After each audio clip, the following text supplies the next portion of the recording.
Alright, let's get rolling. Hey, Glalov. Yeah, that's a good quote. Objection! That was objectionable.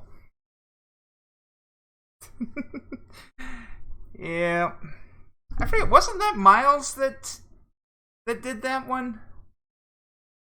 I think it was Edgeworth.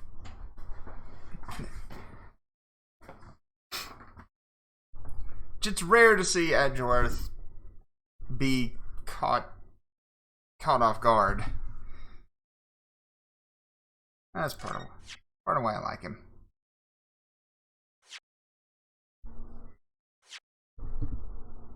There's already DLC?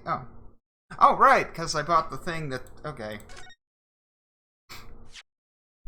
Yeah.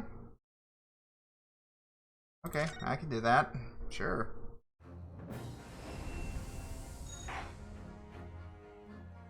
Okay.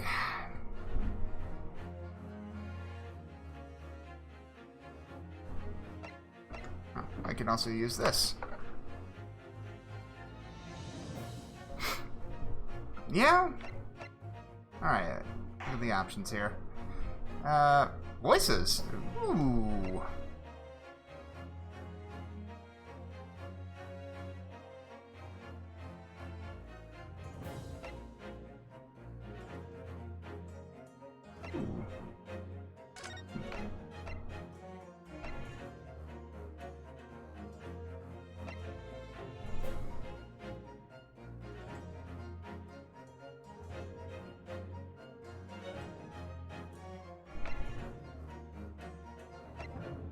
There we go. Full screen that sucker.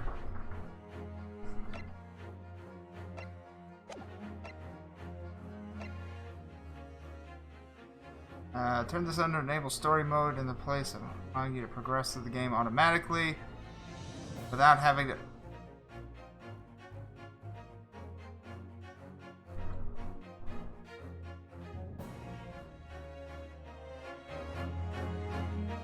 How's that?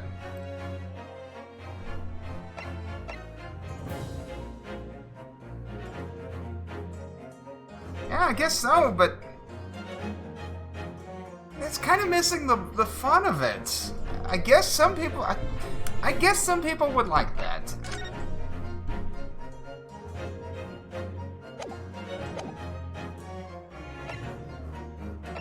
All right, let's begin.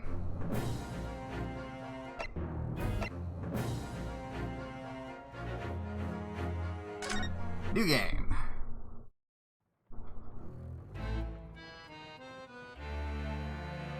The Empire of Japan. After opening its doors, a push for cultural transformation brought great waves of Western influence to this far eastern island nation.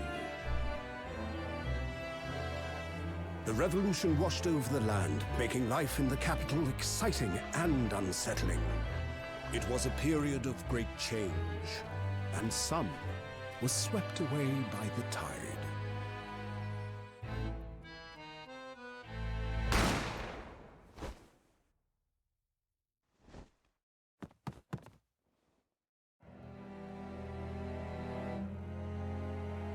Yeah, seriously. But for one man, the turbulence of that era was just the beginning of an extraordinary story.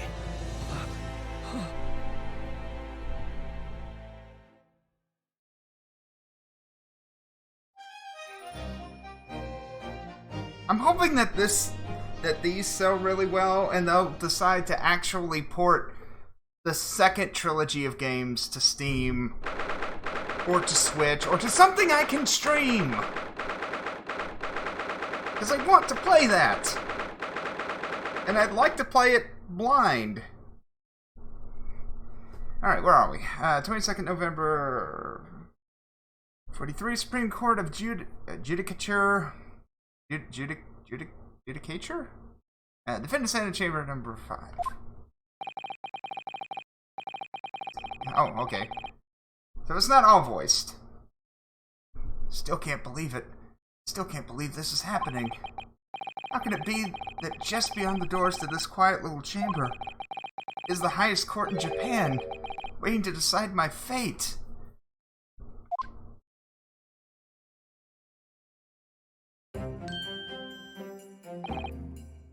What? Oh. Oh, no, nothing. David Blair's murderer.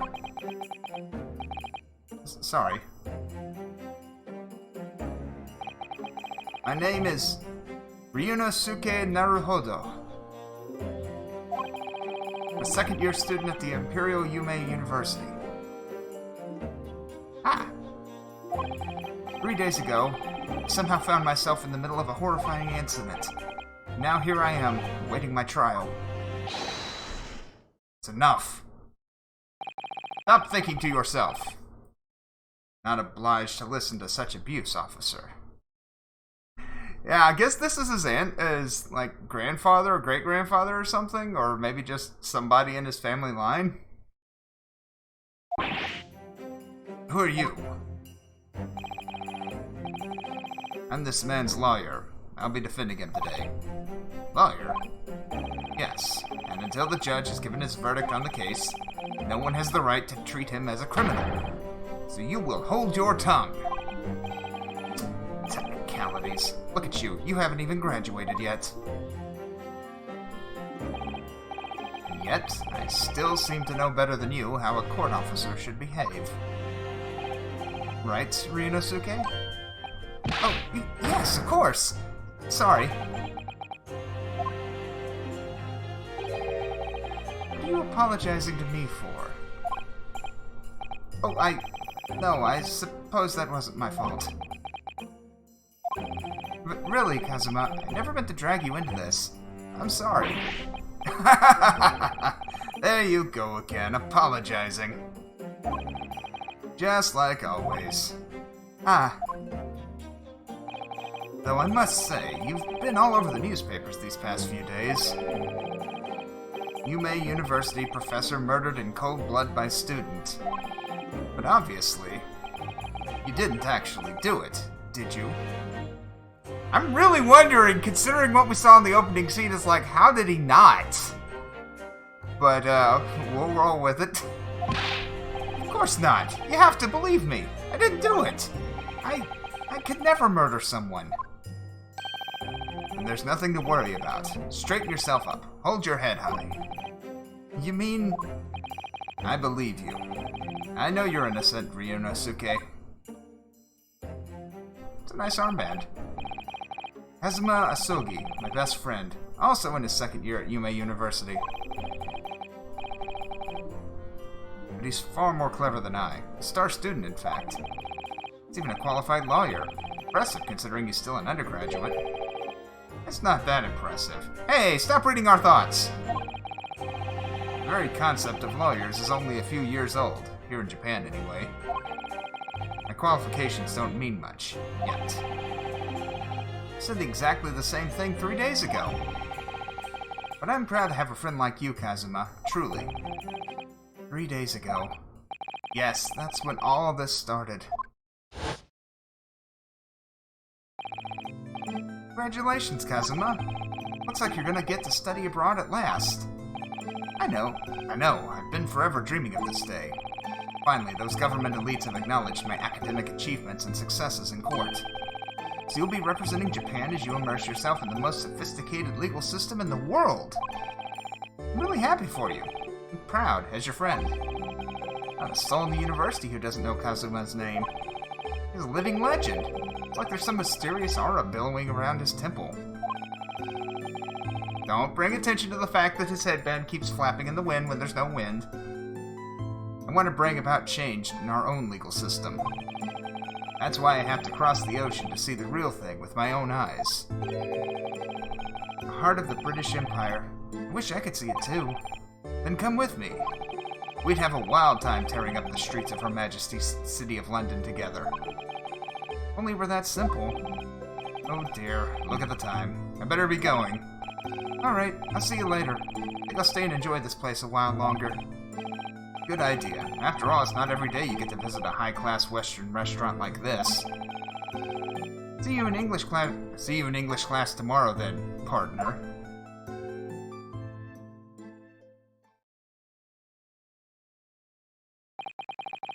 Don't forget to eat your hamburger, Apollo.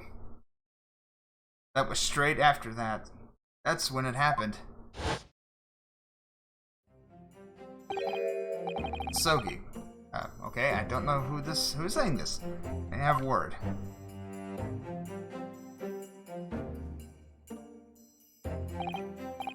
Professor, I didn't know you were coming. Well, this case has personal significance to me. But never mind that for now. Sogi.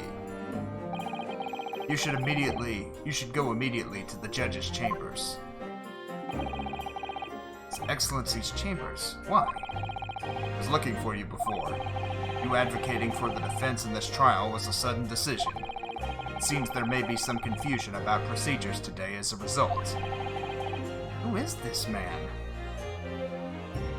And possibly so. I feel as though I've seen him at university before.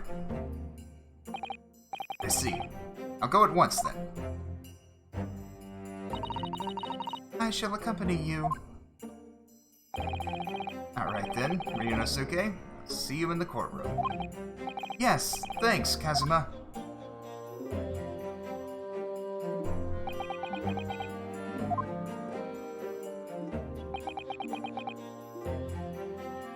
It seemed that way. This is awkward. If I may. Yes, sorry. You must be the defendant, Ryunosuke Naruto, I believe. Yes, that's right. My name is Yujin Mikotoba. I'm a professor of forensic medicine at Yume University. Ah, Professor Mikotoba. I heard that name from Kazuma before. As I recall, he's been pushing to get the government to agree to Kazuma studying abroad. Sogi has told me about you. You and he are best friends, I understand. As such, I feel you should know. Know what? Well, as you've no doubt heard, Asogi has been granted permission to go and study in Great Britain. However, if he should fail to defend you in today's trial, I'm afraid that permission will be revoked. And never granted again. What? As I suspected, you were unaware of this. I had a feeling Asogi may have chosen not to tell you. Let's see. When is this? This is... Yeah... Restoration... So yeah, this is probably... They probably were more than happy to have an excuse to say, nah.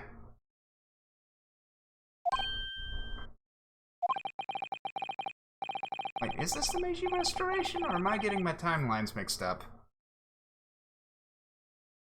He's agreed to defend me, knowing that if he fails, his dreams will be shattered? But I don't understand. Why would the government do such a thing? The administration has to choose from a large number of applicants for overseas study. It's very difficult to persuade them to grant permission, even in the most favorable of circumstances. I don't believe it. But I didn't do it! I swear, I'm not a murderer! I'm sure that's true. Nevertheless, I can assure you that proving your innocence will be no easy task. You see, there are certain peculiarities about today's trial. Sorry? What do you mean? You'll soon understand once proceedings get underway. But then what should I do? Well, naturally, I'm not going to suggest doing anything that could lead to a conviction. Right, so... As soon as the trial starts, the judge will pose a certain question to the defense. When that happens, you must answer before anyone else. You must say, I do. I do? But what will the question be? Surely not, do you accept the accusations brought before you? Of course not. Defendant! Court is about to begin. Proceed to the courtroom at once. Yeah, I feel like we're being manipulated. Plus, first case... Yeah... getting vibes from some other games. It would seem our surreptitious discussions are to be cut short. So allow me to summarize. Kazuma Asoki must not be the defense lawyer in this trial. Of course, as the defendant, final decision is yours. What are you waiting for? Do you want to be found guilty for failing to appear? Get moving. There's no point in anyone advocating for the likes of you anyway. Seems that way. This is it. If this trial goes badly, Kazuma's dreams of studying abroad are over. And what's more, I'll be found guilty of murder. And so, absolutely no idea of what lay ahead, I embarked on that unforgettable trial. Sorry, I thought we'd switch to a narrator. My one and only chance of proving my innocence, the trial that would decide my destiny.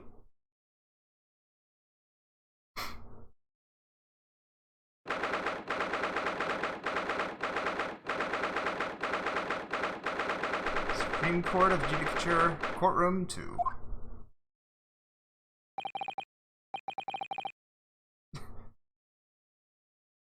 Man, his eyes, he's just...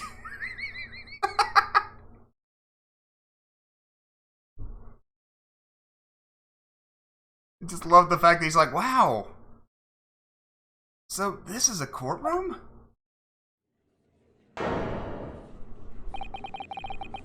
Supreme Court of Judicature. No court in the land has more power. Very much like the look of those people sitting in the public gallery. Some military and other uniforms in there. Powers that be have demanded this be a secret trial. Secret trial? A trial that's closed to ordinary members of the public. Only military and government officials may attend. What? But why?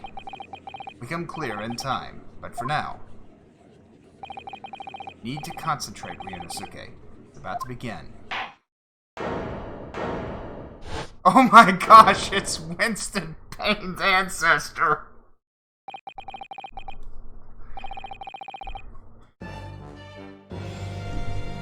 Did that man's ancestors ever have hair? Also, epic beard! The court will now hear the trial of Ryunosuke Naruhodo. Prosecution is ready, Your Excellence. As is the defense. Before we begin, there is one point of order I would like to confirm. Yesterday evening, the defense made a last-minute request for a change of advocate. That's correct, Your Excellency. I made the request myself. The procedure is for the defendant's advocacy to be decided 2 days prior to trial. As this is an unusual circumstance, I am obliged to ask for final confirmation now. Who advocates for the defendant in this trial? This is it! This must be the question! Who's going to defend me? That's the question the professor meant. But then, if I say I do... I need to answer quickly. What should I do? I feel like we're being led down a very primrose path. We just started. I'm going wait and see. I feel like we're being... Kazuma's the lawyer here. I can't defend myself. If I said I do, you'd be tantamount to lying. I've been accused of murder, for goodness sake. Also, hey, it's Dale.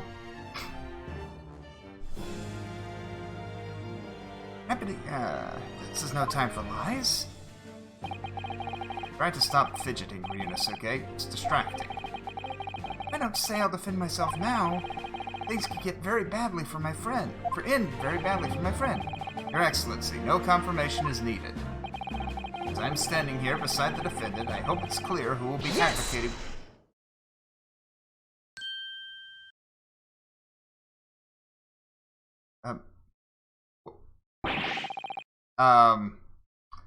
Ryunosuke? What? You do it anyway. What is the meaning of this unruly outburst? I would like to inform the court that I, Ryunosuke Naruhodo... will be defending myself. You'll be... What? What are you playing at, Ryunosuke? Professor Mikatomi told me everything, just now before the trial. And what? He said that your dreams of studying abroad would be dashed if you were to lose. How sad. Means you don't have faith in me. You think I won't be able to get you off. No, it's not that, really. It's just that...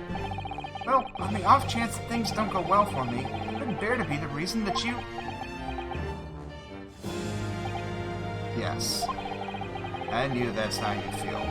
It's exactly why I decided not to tell you. Professor Mikatomi shouldn't have stuck his nose in. Very well.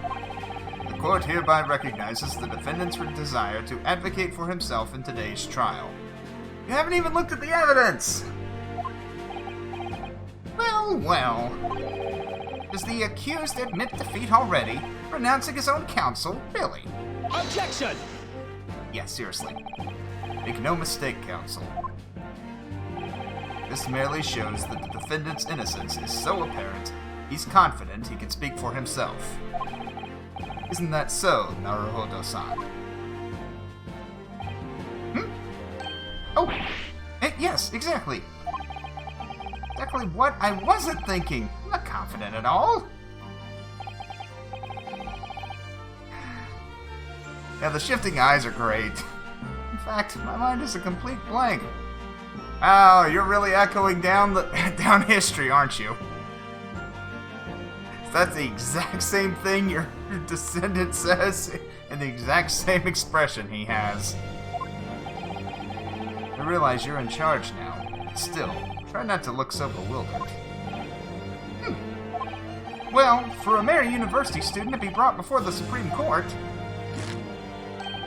you must have perpetuated a most heinous crime indeed. As you are no doubt aware, this is the Supreme Court of the Judicature of Japan. I don't know. Accordingly, the very highest standards of conduct are expected of all present. And I expect that to get thrown out the window eventually. Do I make myself clear, Defendant Naruhodo? Yes! Yes, Your Excellency. It is therefore my duty to assess your competence for the task you have undertaken. My competence? What does that mean? He's questioning your ability to do the job. Well, he can't be questioning it more than I am. So, let's start with the very simplest of questions. Oh, yes. Kindly state before the court the name of the victim in this case. Well, that's easy enough. I've heard his name more times than I'd care to remember. But, wait. I'm so nervous I can't even remember that. What was it again? Ryunosuke. Let me guess. Your mind's gone blank. You know me so well. All the relevant information for this case can be found in the court record. But I can't even find that. It's simple. You can access the court record with a press of... If you ever find you've forgotten something, just consult that. It's all in there. Just have to press... For the court record? Alright, there's no time to lose. This is the list of evidence you've collected. Now try switching to people instead with... You'll find details about the victim in here. When you're done, just press B to go... Oh, I'm sorry, just press to go back. Let's see, Kazuma Asoki, 23, second year in Imperial Yume University, best friend despite being a student, qualified defense lawyer. Yujin Mikotova, medical school professor in the Imperial Yume University, authority in forensic medicine, and Kazuma's mentor. Takasuchi Auchi, lead prosecutor of this case, who would appear to have little love for the changes the Cultural Reformation has brought about. John H. Wilson, 47. Victim in this case. He was a visiting professor of medicine at Yume University from the British Empire. Possibly so. I mean, they're not going... It's going to be kind of interesting because we're not going to be getting the English puns that we normally get since this is in Japan. So I feel like we're... would seem that way. Possibly more than that.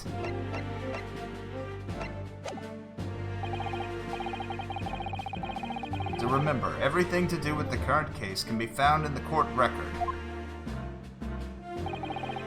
Now, you'd better not... Yeah, there's plenty of puns. You just need to know Japanese. Now, you better not keep His Excellency waiting any longer. Go on. Find the victim in the People's section of the court record, then press to present. Try it now. Yes! The victim's name was Dr. John H. Wilson. Well, at least you can remember the name of an esteemed member of your own university. Dr. Wilson was a visiting professor from England, invited to Yume University 3 years ago.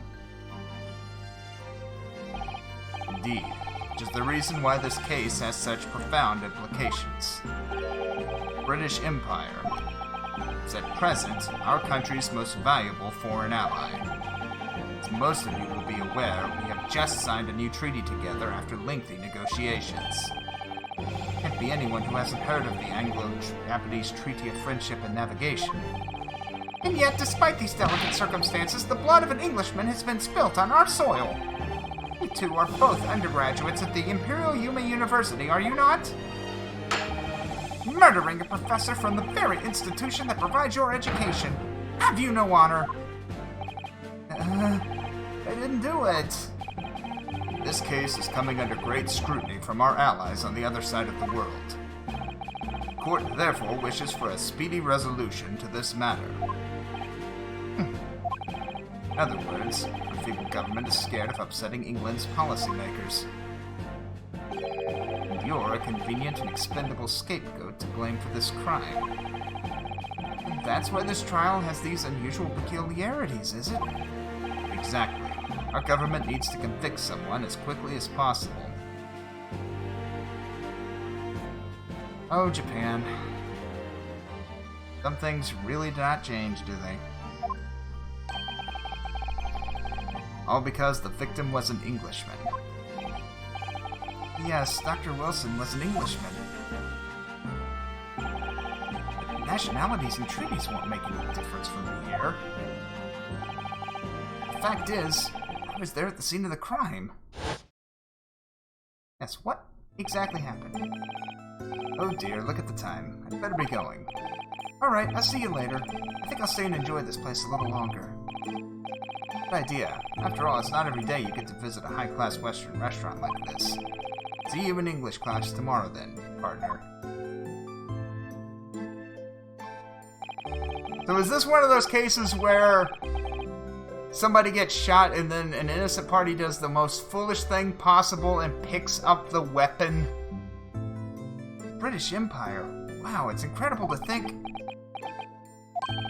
Wait. I've seen that man at university. Sure, he's a visiting professor from Great Britain. I don't know his name, but still, I should go and say hello. So I went over to the professor's table and introduced myself to Dr. Wilson. Now then, let me pose my next question to you, Defendant Naruhodo. Yes, Your Excellency. How did this professor of medicine, Dr. John H. Wilson, lose his life? Let's see. Examine this. John H. Wilson, male British, time of death, 19th of November, shortly after 2 p.m. Cause of death, single bullet fired at close range, fatal hemorrhage from pectoral ballistic trauma, no exit wound. Bullet did not pass through the body.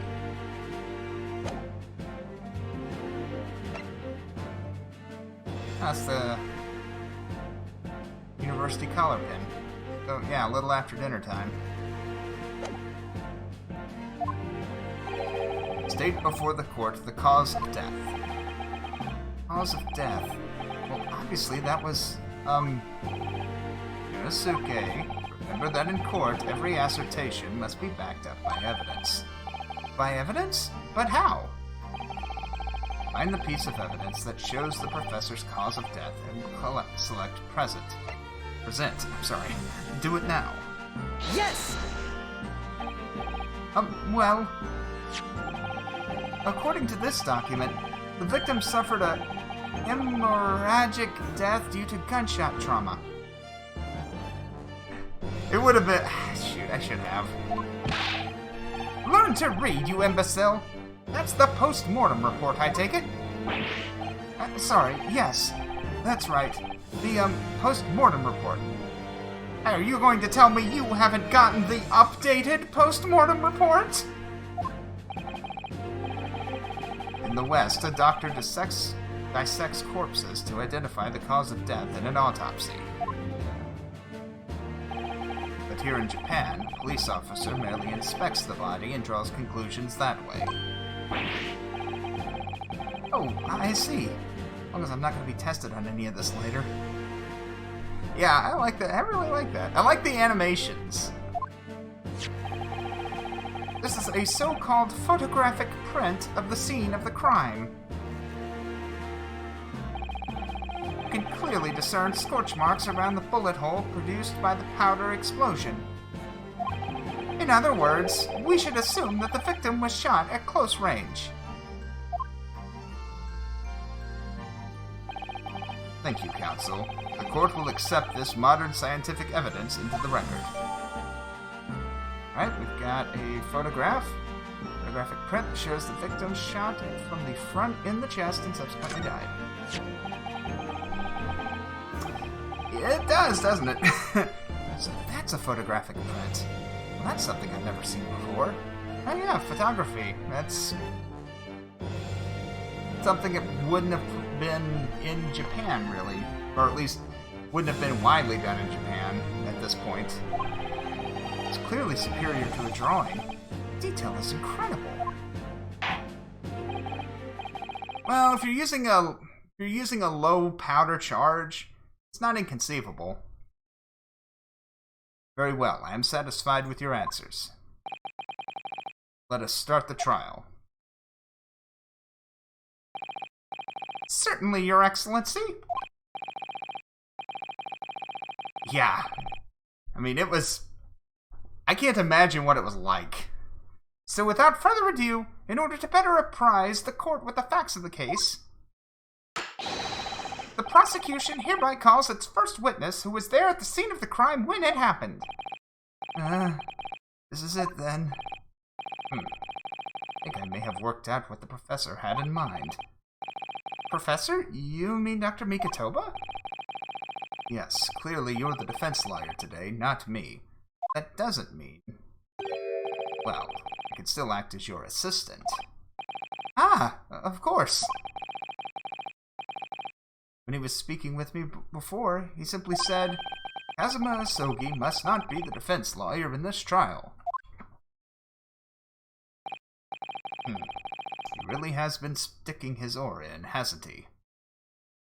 Is that during the Civil War that happened? Wow.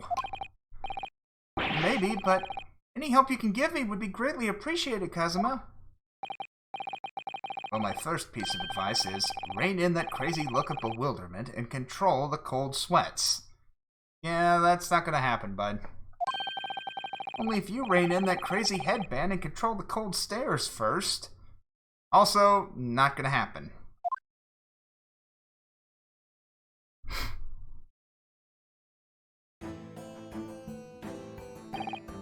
Witness, state your name and occupation for the court, please. Of course, my name is Satoru... Take a second on this. Satoru Hosonaga. I'm the head waiter at a Western-style restaurant called the Carnival.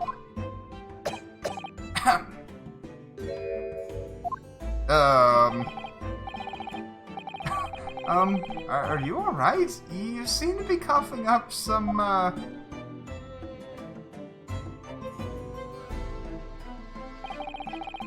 It's a regular occurrence. It really doesn't bother me. Well, it really, really should. As everyone knows, the capital's southeastern quarter was developed for foreign visitors some years ago. Become a very fashionable district now, full of hotels to accommodate overseas guests. This grim crime occurred in one of the district's so-called restaurants, an Occidental eatery, 3 days ago. Understood. Osanaga-san, you kindly tell the court everything you can about the incident. At once, sir. And no petty interjections from the aspiring lawyer boy, please. Yeah, he does. Oh, aspiring, maybe, but aspiring? It's just after 2 p.m. on the day in question. Had a few diners at that time of day. The lunchtime rush was over, and there were only 3 tables still occupied. Fits with my memory of it, too. Hardly anyone else in the place.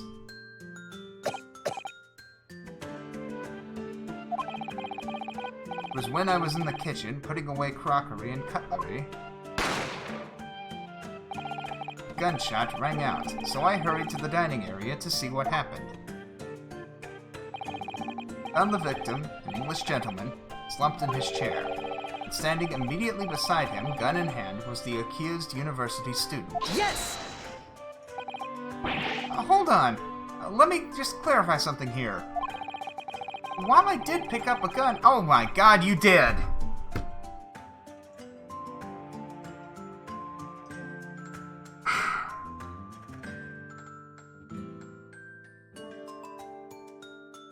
Oh god. So am I. While I did pick up a gun that I found lying on the floor beside the professor, I didn't shoot him. Objection! I believe I asked you to refrain from petty interjections. The court wishes to listen to the witness's report of what he saw, you amateur.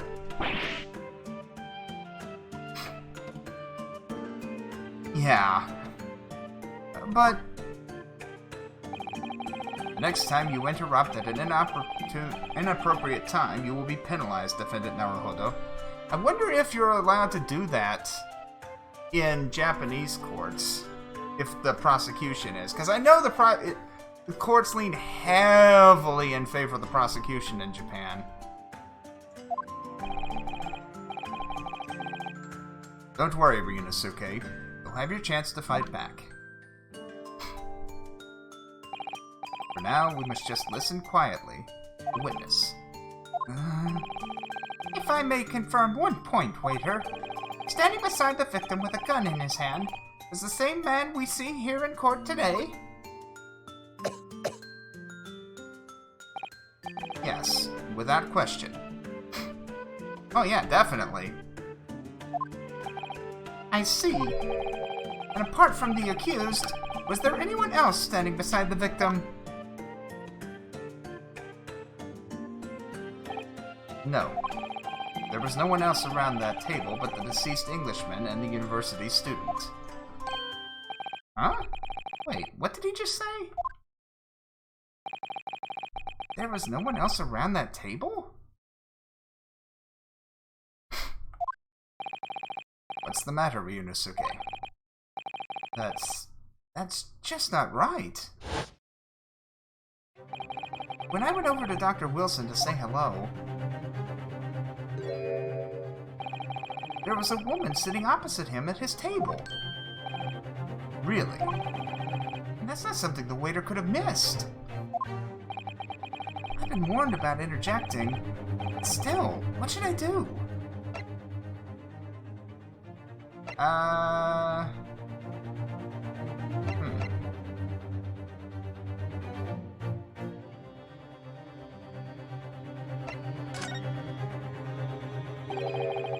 desperately want to say something. I was told not to interject. That's true, we're not cross-examining yet. Ryunosuke, your parents tell you to study. You're the kind of man who would diligently get to work, aren't you? I suppose I am. I never got into would have never gotten into Yume University otherwise. can't just always follow the rules in life, you know. Oh, we are supposed to object. If you don't say what you want to say right now, you'll seriously regret it when you're found guilty. Did you say for us to just sit and wait?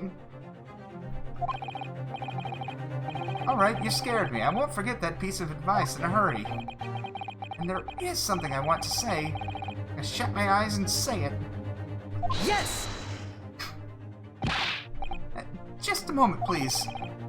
Dr. Wilson wasn't alone that day. I'm sure of it. There was a lady sitting with him at the same table.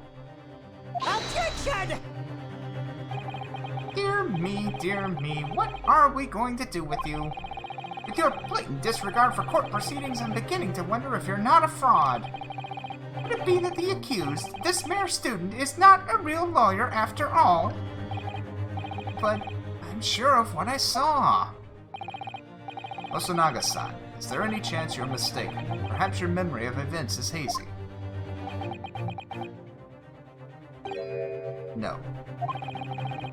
These gentlemen came to dine alone. I don't believe it.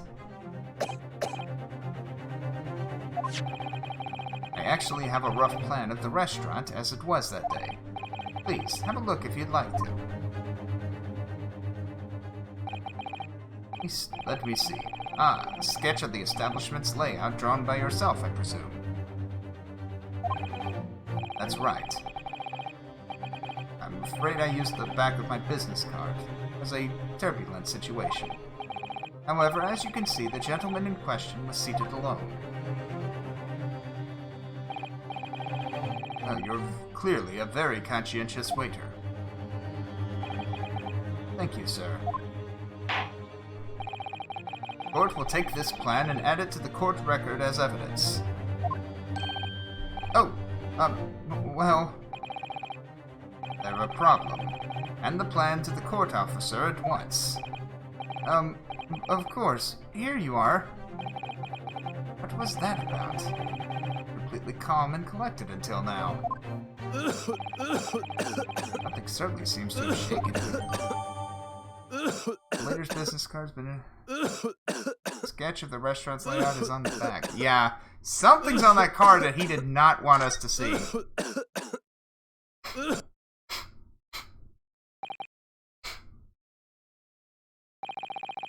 So, the court has now heard a precedent. I don't even know how to say that. A preface of the case. Yes, at the moment the gunshot was heard in the restaurant, the only person in close Thank you. The only person in close proximity to the victim was the defendant on trial today. It would seem we are looking at a black and white case here. Defendant Naruhodo. Yes, Your Excellency.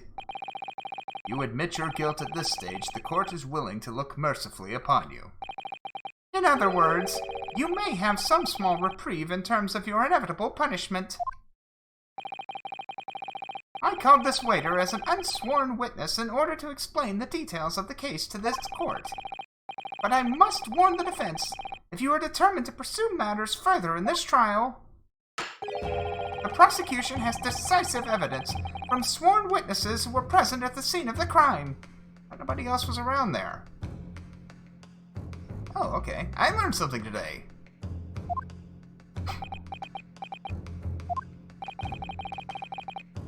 What do you think I should do, Kazuma? By the way, I want to quickly... Can I flip that over? Oh, I got a magnifying glass.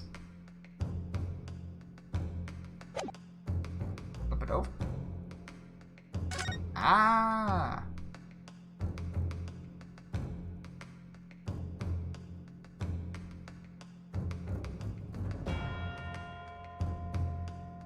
There would be any erased marks, considering it's done... well... It might be in pencil. Don't see anything. Nothing immediate, anyway. What do you think I should do, Kazuma? What do you mean? Well, I'm gonna be found guilty one way or another, it seems. Wouldn't it be sensible to plead guilty at this stage and hope for a more lenient sentence? He is giving us such a glare. Everyone keeps telling me that this trial is unusual, about these peculiarities. You've said it. Professor Mikatoba said it, and so is the judge and the prosecution. I'm scared of what lies ahead if I push this. As I said from the outset, I believe you're innocent. Trust you. And yet, despite knowing that, you're willing now to throw that trust back in my face. Is that it? What? If the accused is in fact innocent, the defense lawyer is duty-bound to prove that innocence by whatever means necessary. You just going to abandon that duty. You're going to give up on yourself. Battle hasn't even begun yet, Ryusuke. Defense pleads not guilty, Your Excellency. We invite the prosecution to stop making empty threats and bring out its witnesses. Then we'll see just how decisive the evidence really is. Okay, now, you need to take notes. That's how you object. Finger out, pointing in the opposite direction, headband floating in the wind, optional.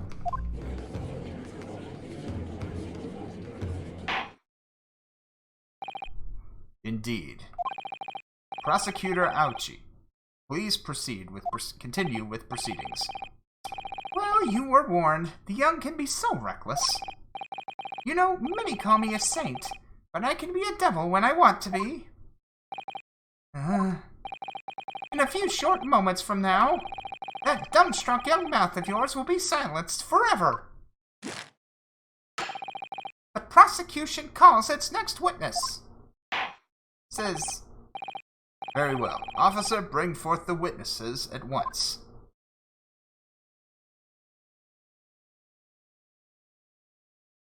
We got 2 witnesses at the same time? Witnesses, kindly state your names and occupations for the court. Yes, sir. The Great Nippon Imperial Army Sergeant Iesa Nosa, reporting for duty, sir. Yes, sir. Yes, sir, no, sir. We're still getting puns.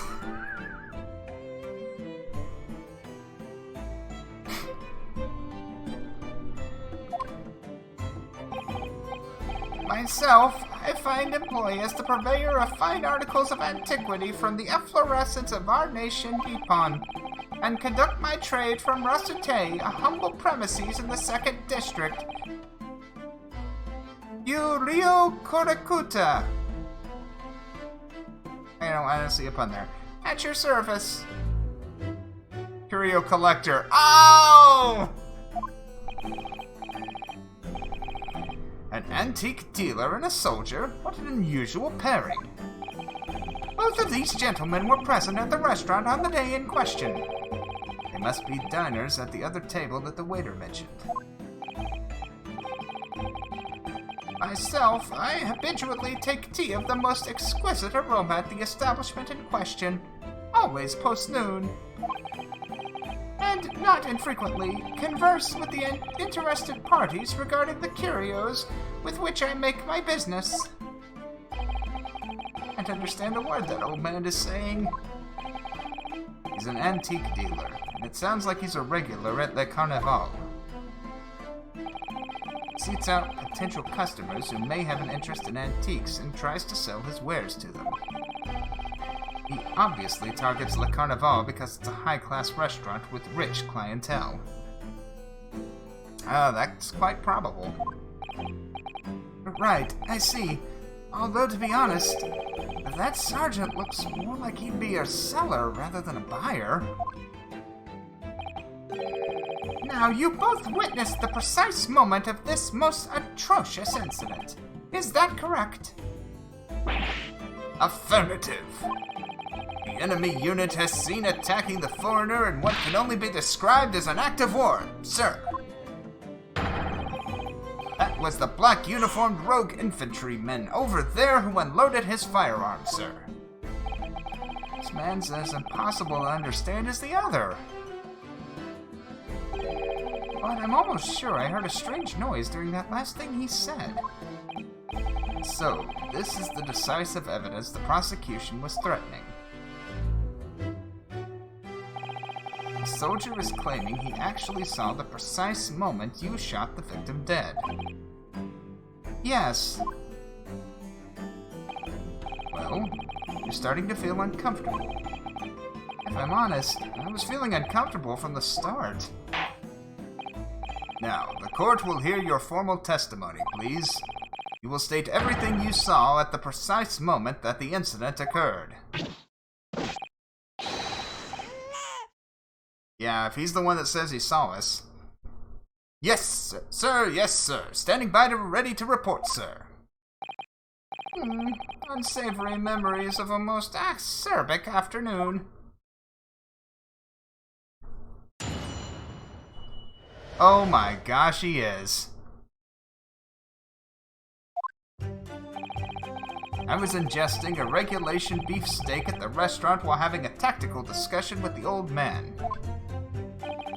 Myself, I was extolling the virtues of a particularly fine golden curio to the military gentleman.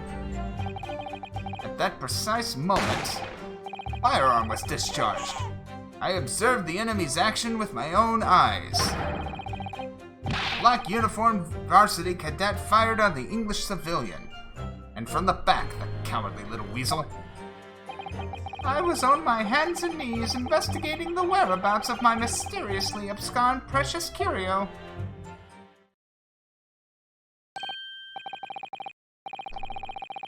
Yeah, I think that's going to be a key element. Well, so you, Sergeant Nosa, actually witnessed the vital moment. Yeah, he wasn't shot in the back. You saw the split second when the defendant fired the weapon at the victim. Yes, sir. Affirmative, sir. That wicked university cadet, sir. The cruel and unforgivable enemy. What times we live in when an English gentleman may be assailed in the broad light of day. But this is ridiculous. I didn't shoot anyone. Is that really true, Ryunosuke? Yes, all I did was pick up the gun that I saw lying on the floor. Right said had loaded Dr. Wilson. I went back to my table and sat drinking some coffee. Then, when I'd finished, I got up from my seat to leave the restaurant when I noticed an English-made gun next to the chair where the professor was sitting.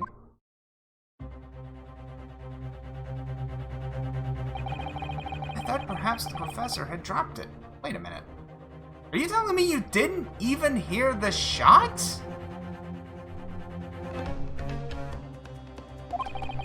So I bent down, and just as I was picking it up...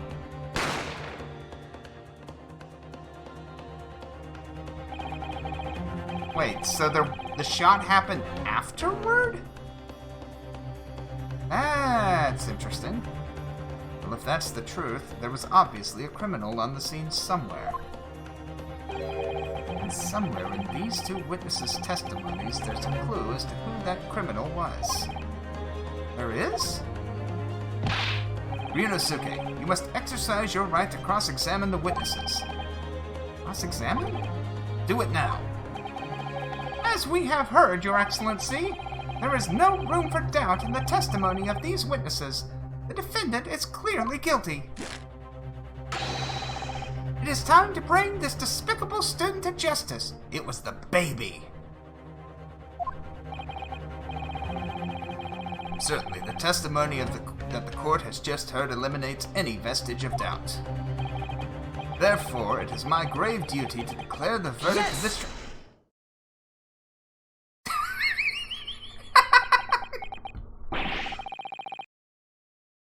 The way he just puts his hand up like a student is unsure of himself.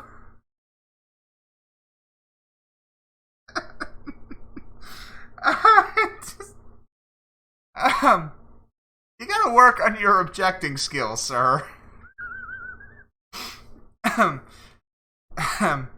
Second. What in the name of the Emperor is the meaning of this outburst? I mean, the defense... demands its right to a cross-examination.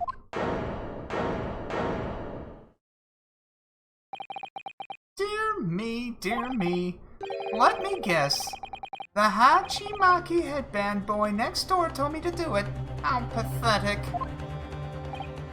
Huh? How did he know? The prosecution objects. This is a clear waste of time. The defendant obviously has no experience. How can he possibly carry out a cross-examination? Objection! The defense is asserting its right to a cross-examination. Whether or not you think he's capable of it is irrelevant. Kazuma is so commanding. Very well.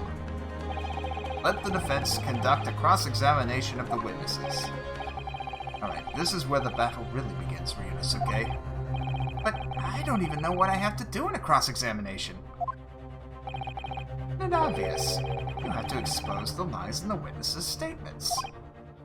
How? You didn't fire the gun, which means what the soldier said has to be a lie. Well, yes, but it's just a case of proving it. And the key to doing that is evidence. Right. Evidence. All you need to do is present some decisive and indisputable evidence that proves the witness is lying. Now let's go, Ryunosuke. Don't let them beat you.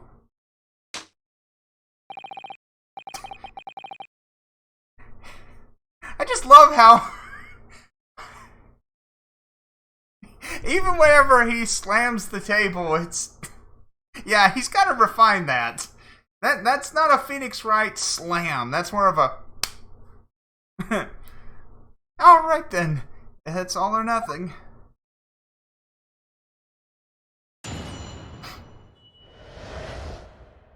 Alright. Was ingesting a regulation beefsteak at a restaurant while having... okay, this is all going to be the same thing. Regulation beefsteak. Let's press. Yes.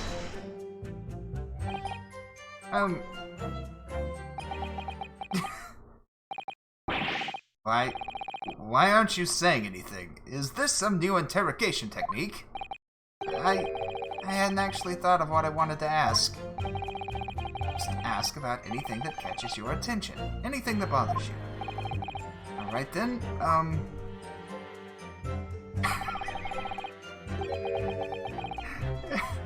his hand raised just continuously makes me chuckle. This beef steak you mentioned, what kind of food is that? Attention! Beef steak is a delicious cut of veal vigorously cooked on a cast iron grill and served piping hot. Oh. If food could receive medals of honor, beef steak would be almost as highly decorated as a cutlet. Right, I see. Thank you, sir. So, next question.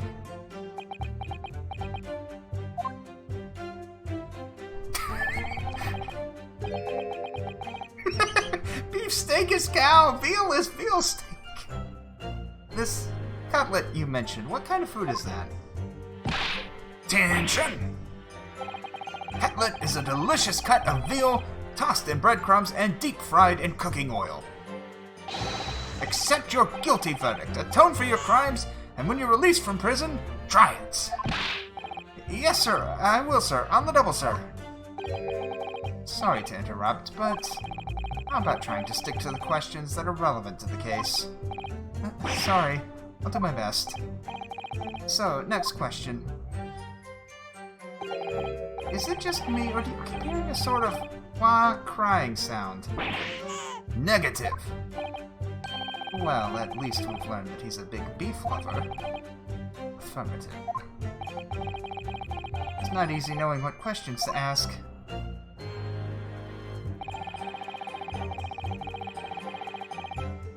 Delphi was extolling the virtues of a particularly fine golden curio.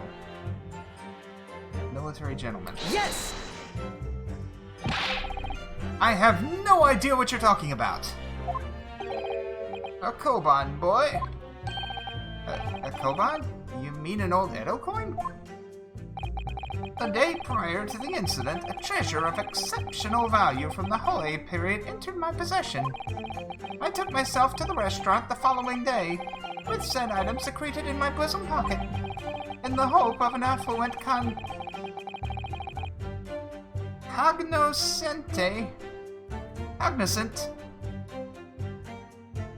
It's got an A at the end. Appraised of its indisputable value being present. So, you were hoping to sell your Koban coin to Sergeant Nosa, whom you met at the restaurant. Yes, it's quite clear where you're going with this, boy. You are back to assert that a penniless soldier would have no hope of purchasing a precious Koban. Isn't that so? Well, you little upstart cadet. You want to add disrespecting a superior officer to your list of crimes, do you? Blatant subordination. No, I didn't say anything. Although penniless might just be the word I was looking for. In any case, the hour was already advanced beyond that of the midday luncheon. There remained precious few present with whom I could engage in discourse about matters of business. The gentleman beside me who was grappling with his braised veal at the time was my sole prospect. I see. That precise moment a firearm was discharged to observe the enemy's actions from my own eyes. Yes! Let's press on that. So, you're saying you actually saw me at that time? Affirmative. I saw you. Laughing, cackling like the madman you trained the barrel of your gun on the English civilian.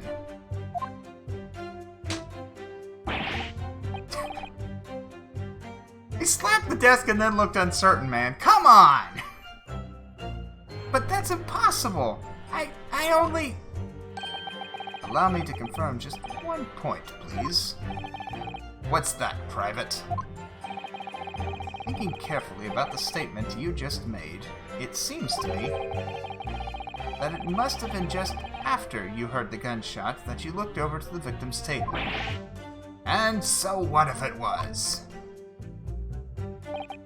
Well, if that really is the case, it would mean that you didn't in fact see the precise moment when the killer actually fired the gun.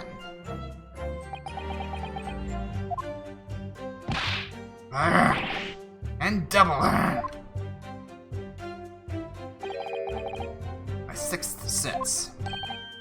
Sorry? My sixth sense of danger. I picked up the waves of murderous energy radiating from your foul mind. Which means, a split second before you pulled the trigger, I was looking right at you, Cadet. Surely that's not really possible, is it? You think I'd have gotten where I am today in the army if I couldn't sense danger in the air, son? Well, it would seem that this soldier is absolutely convinced that he saw you do the deed. This is not good. The black uniformed varsity cadet fired on the English civilian. From the back, the cowardly little weasel. Now this... I'm gonna press first, then I'm gonna present. Yes! Actually, I'm gonna press everything, then I'm gonna present. We want to get every bit of detail we can. So this black uniformed university cadet, you're saying that was... Dang. I've had just about enough of your sauce, Cadet. Who else do you see around here in a black uniform, Well, there's someone standing right next to me who fits the description as well, but... It was you, you little weasel. You unloaded the firearm on that man. From behind his back, and you call yourself a citizen of the great empire of Nippon. You disgust me. What is it, Ryunosuke? I'm not quite sure. Something that the sergeant just said, but I can't put my finger on it. Nothing's playing on my mind. In that case, check back over the details of the evidence you've gathered in the court record. If you find an inconsistency there with what the witness just said, then don't hold back. Present the evidence to the court. Thrust it in the witness's face and make him choke on it.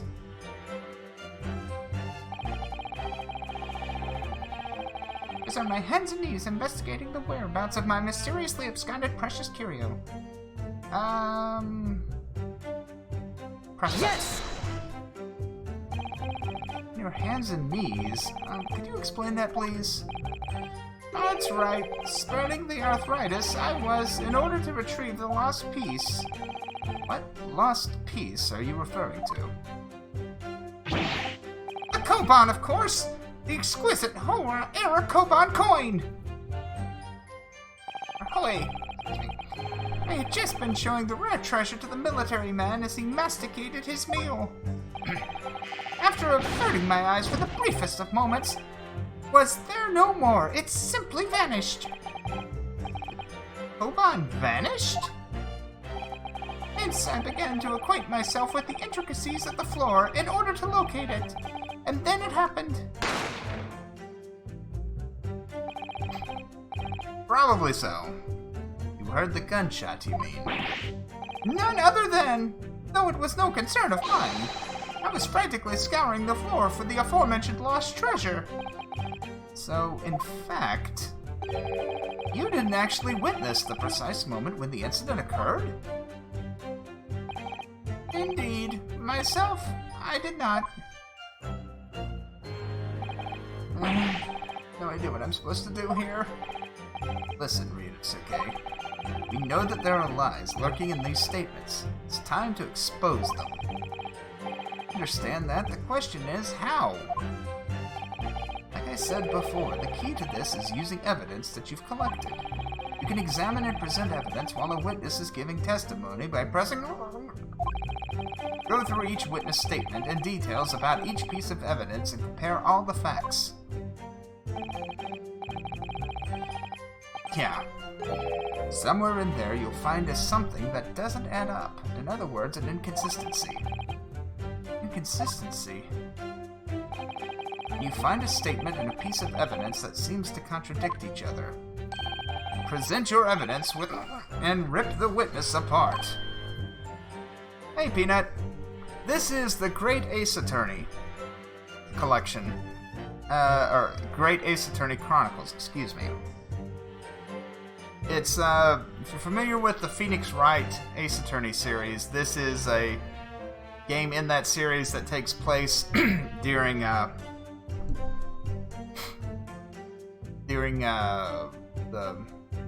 Meiji Restoration of Japan. Just be careful, because if you assert a contradiction that has no basis, you'll be given a penalty. If you're dealt too many penalties, the defense's case will fall apart and you'll receive a guilty verdict. So that's it. Peruse the evidence in the court record and find an inconsistency with the witness's statement. Alright, I'll give it a try. And hear the witness's statement over and over again as many times as you like. So keep your head and be measured in your attack. Good luck, partner. Okay, so we know what the... Okay, there it is. Now we need to present... Gunshot to the chest. Yes! You didn't see that. Stop looking bewildered!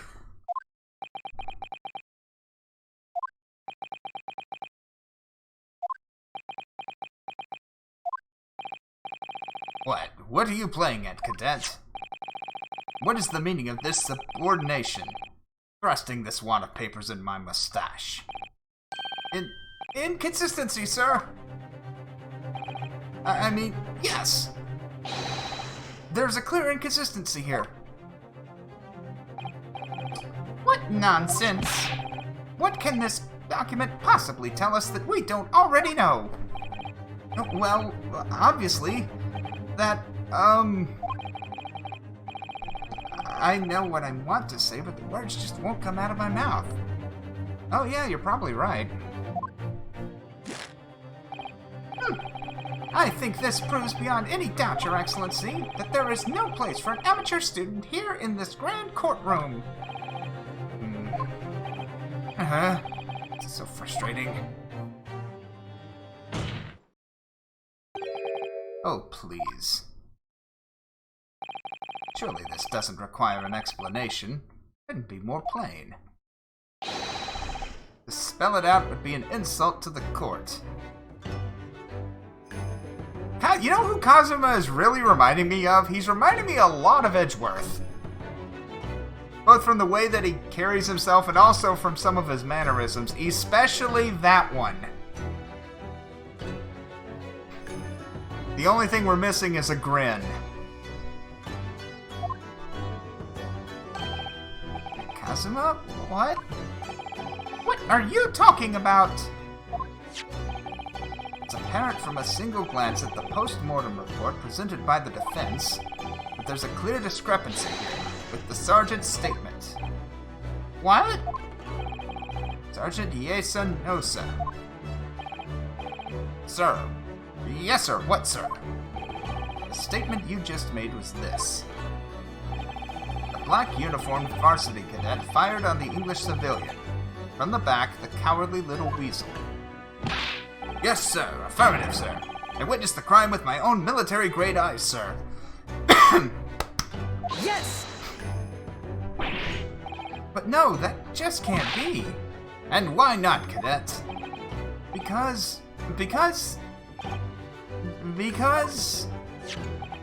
As it is clearly stated in the post-mortem report, fatal hemorrhage from pectoral ballistic trauma. No exit wound. Bullet did not pass through the body. Photographic print of the victim clearly shows the same thing. Victim, Dr. Wilson, died from a bullet wound to the chest. Of course, they play really easy with you there because either of the evidence that you have right now would suffice. Unless, of course, you presented your badge.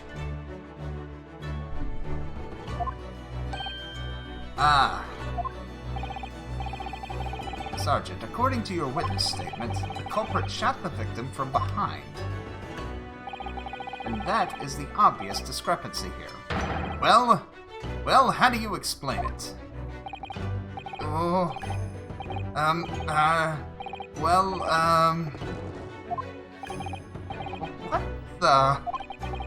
What was that? Something just popped up from behind his back, but he pushed it down again.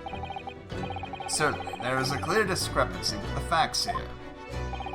Would you not agree, Sergeant Nosa? I wonder if he's really a sergeant. Yes, sir. At this juncture, that would appear to be indisputable. Ooh, or he could be our gumshoe. I'm okay with either one. Until the moment I've heard the firearm discharged, my eyes were firmly fixed on the delicious Le Carnival steak, sir. What? The last testimony the court heard has proven one thing beyond all reasonable doubt. This witness, Sergeant Iesa Nosa, did not see the defendant firing a gun at all. That's absurd. I think the conclusion we must draw is simple. There is no place for an amateur prosecutor here in this grand courtroom. Yeah! And a complete turnabout in the mood of this trial, just from that one discrepancy. So this is what being an ace attorney is all about. But I definitely saw him. That university cadet there. He was pointing the firearm directly at the victim's back. Yes! But I never fired the gun. All I did was pick it up off the floor.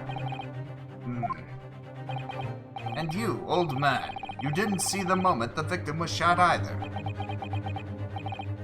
Myself, I have already been quite clear. The gunshot interested me not. I was far too busy on the floor. Oh yes, you were looking for your Koban coin, weren't you? Indeed.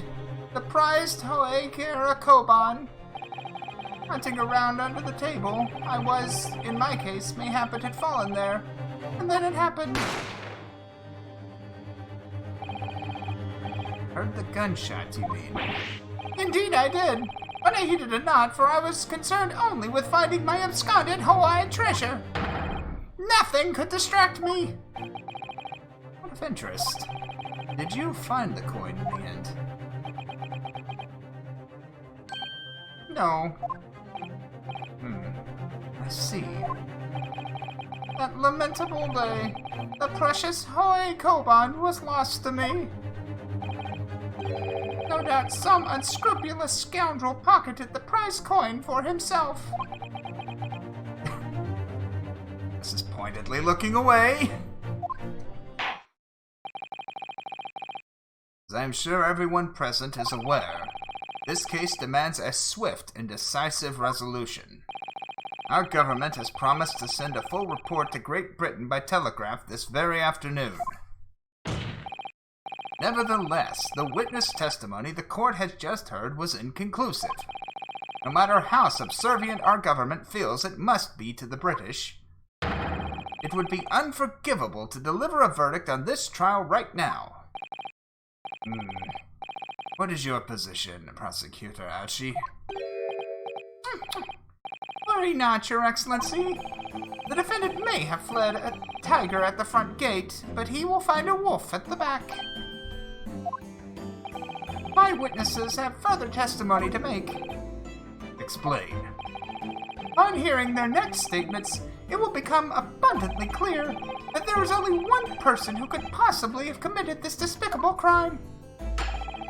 The equally despicable defendant, Ryunosuke Naruhodo. What? He really seems to have a despicable opinion of you, doesn't he?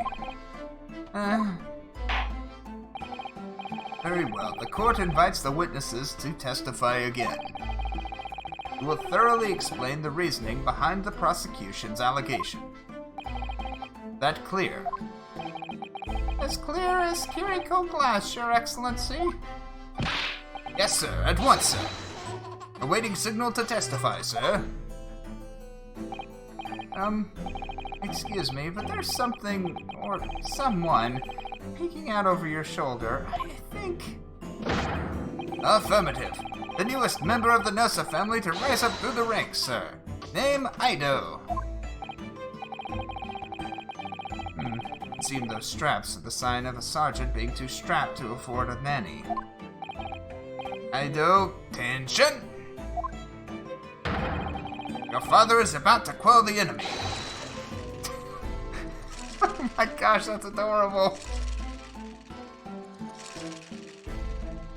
What? What?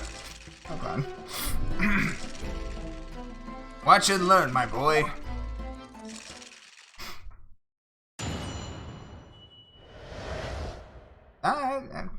That's cool. That's cool. Hope you're enjoying. Even if what I saw wasn't the precise moment the firearm was discharged, it's almost the same thing. Yes, pointing his gun at the foreign man he was, that young lad in black. That much I myself did see. Furthermore, a visual search of the premises at the time confirmed we were the only personnel present. Indeed, alone he was, the Englishman, standing all by himself. Therefore, no one other than the black-uniformed cadet could have dispatched the Englishman over and out. Of course, we have to have our dumbass lawyer. Yes! Wait, that's nonsense. The victim, Dr. Wilson, wasn't alone at all. Please, enough of these outbursts already. But there was a woman. There was a young woman at his table. You must have seen her. Everyone there must have seen her. Objection! If you call yourself a lawyer, then you will respect the rules of the court and speak accordingly. We are not here to listen to your fantasies. It is evident beyond all reasonable doubt that the victim was alone at the time of the incident. Prosecution has photographic evidence of this fact. This is a photographic print of the scene of the crime, Counsel. Indeed, of the table at which the victim was dining, taken by an investigator immediately after the incident. That doesn't match up. Well, no, that doesn't match up.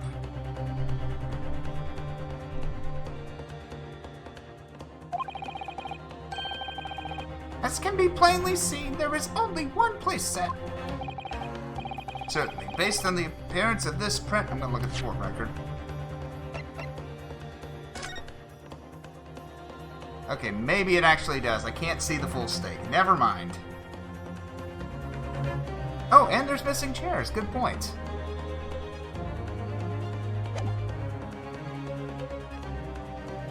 Yeah, because each table has 4 chairs. Based on the appearance of this print, it would be reasonable to conclude that the victim was not in the company of anyone else. Doesn't make any sense. The court will add this new photographic evidence to the record.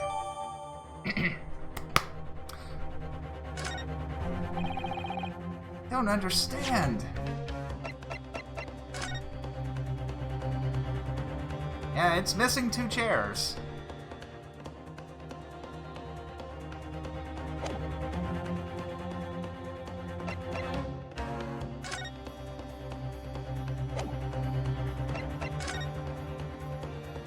Yeah, the layout looks right.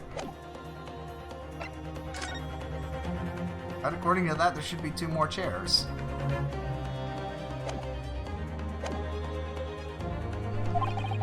What's going on here? Yeah, that is odd. It's just not possible that anyone else saw that woman. It's just not possible that nobody else saw that woman. Waiters before said the same thing. He maintains that Dr. Wilson came to the restaurant alone as well. That's not true! I saw her! I swear that I saw a woman with him. It seemed that we'll be able to telegraph the report to Great Britain on time after all. Witness testimonies we have just heard leave no further room for doubt. These are very sensitive political times, as we all know. The ink is still fresh on the treaty with Great Britain. To think that I, Takatsuchi Aochi, will have contributed to the amity of these 2 great empires is an honor. How can this be happening? The judge is ready to rule. I'm going to assume that's him. I'm not entirely certain. I'm going to use that voice. Stand tall, Ryunosuke. It's not over yet. Mostly because we don't have a dead mentor. Please don't die, by the way. What? What you say is true, then there's something going on here behind the scenes. And now is your chance to expose it. Yeah, he's a good mentor, but yeah, not as pretty as Maya. Or is it Mia? I get them confused. Draw out the truth in your cross-examination. I don't know, Kazuma. The defense is entitled to cross-examine the witnesses, but make it quick, understood? Rules can be so unbending at times.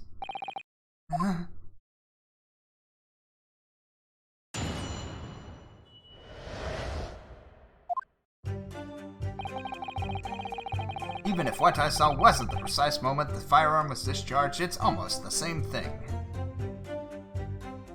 Let's squeeze for information first. No, it's not the same thing at all. For a start, I didn't fire that gun. We have a difference of opinion on that. The opinion of a uniformed officer versus that of a fledgling cadet. I don't think so. Consider this, defendant. Just a moment ago, I blinked. Did you? Did you see it? Did you see me blink? How could I? And yet, it is an undeniable fact that I did blink. So there you have it. Have what? Attention! The sound of the firearm rang in my ears, and the very next moment, I saw you waving the gun at the Englishman. I think that says it all, don't you?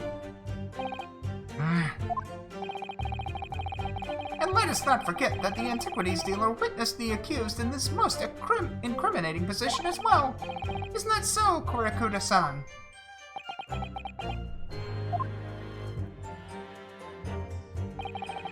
Yes, pointing his gun at the foreign man, he was that young man in black. That much I did see.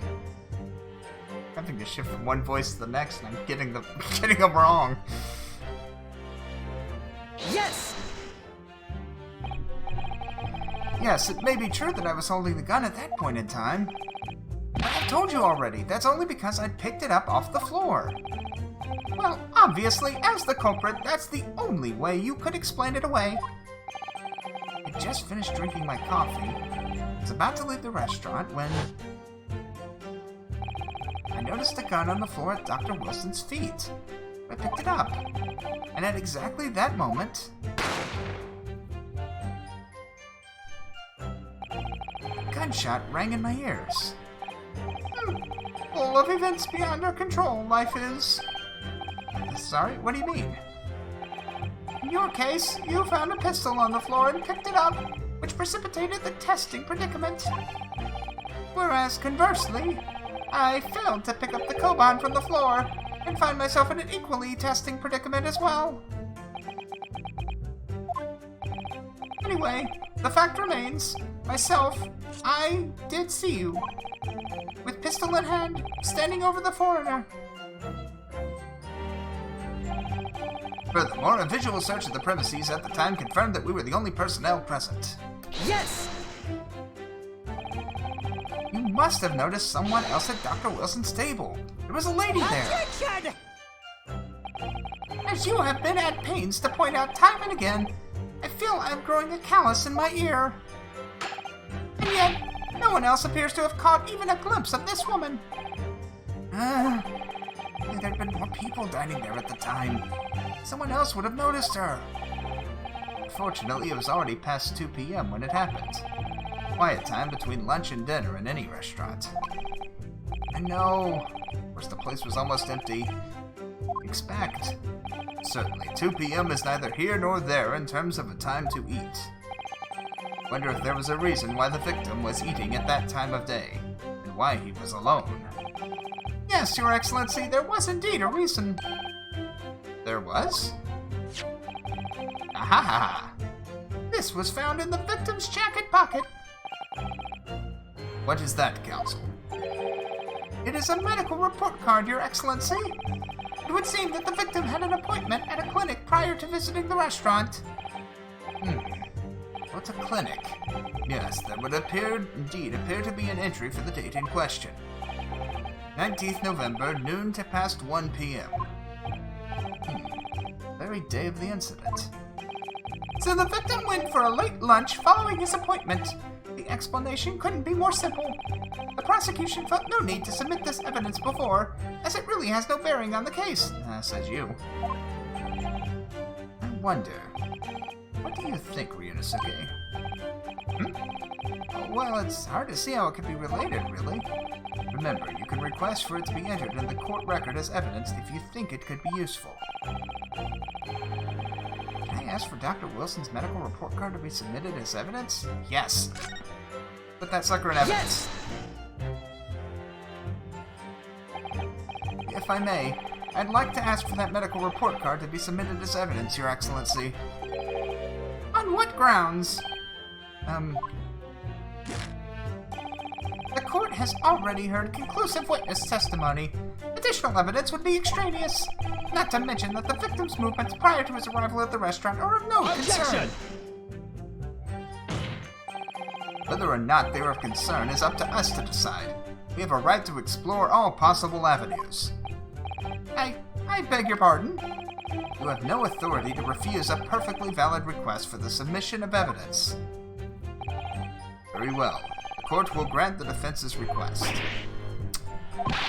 Youngsters these days are forever asserting their rights. It's a most disturbing trend. Officer, kindly add the victim's medical report card to the court record. We're gonna look that sucker over.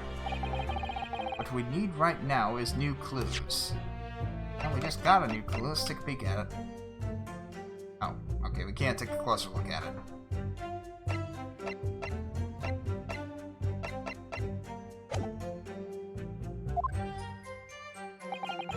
Have to explore things from every possible angle, even if they don't seem relevant at first. Right, I hear you.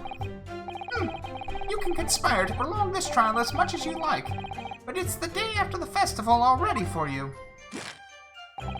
Or perhaps you'd forgotten that these witness testimonies leave no room for doubt. Feel free to reiterate for the accused, Korakuta-san. Indeed, alone he was, the Englishman, dining all by himself. Hold on. Come back. I want to press on this. It won't let, I can't look at it in detail. Yes! So you actually saw that with your own eyes, did you? The victim, Dr. Wilson, dining alone. That I did. Forgive me for the position I place you in. The testimonies of the old man, the soldier, and the waiter all agree on that point. Isn't that interesting? And let us not forget the incontestable evidence that we have to support their statements as well. As can clearly be seen, there is only a single beefsteak on the victim's table. Meal for one. No. Antiquities dealer, the sergeant, and the waiter who testified before. Not impossible that they're all lying. If so, then why? If I'm perfectly honest, I have no idea. Therefore, no one other than that black uniformed cadet could have dispatched the Englishman. Over and out. Yes! Why aren't you telling the truth? What did you say, cadet? Really remember. There's a woman sitting across the table from the professor. Perhaps one of you might not have noticed. But for both of you to have failed to see the professor's dining companion? It's just not possible. Unfortunately for you, Defendant Naruhodo, it's just not a case of these two witnesses alone. Sorry? The waiter, whose testimony the court heard earlier, clearly stated the same thing. He also said the victim was alone. That's right. Precisely. In other words, you are the sole proponent of this phantom lady. But If such a woman were indeed present at the scene, the prosecution demands to see proof. And if no such proof exists, the prosecution demands that no further mention of this phantom woman be made. It is a blatant waste of the court's time. Nothing I can say to that.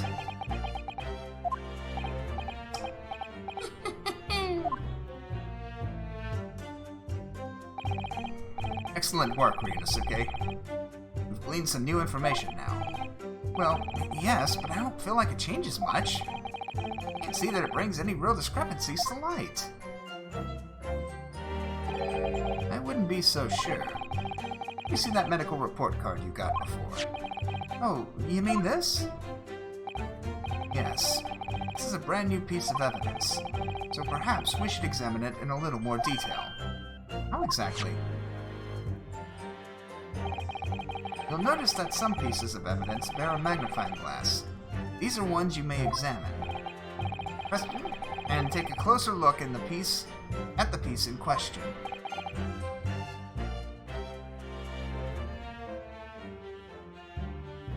What part of the game screen?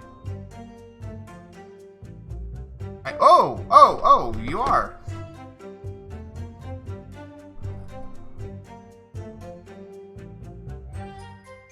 Do I have this thing cropped?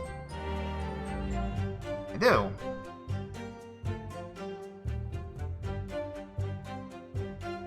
Thanks for pointing that out.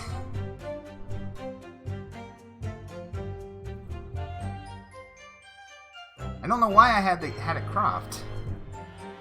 From an old stream, I guess. Use.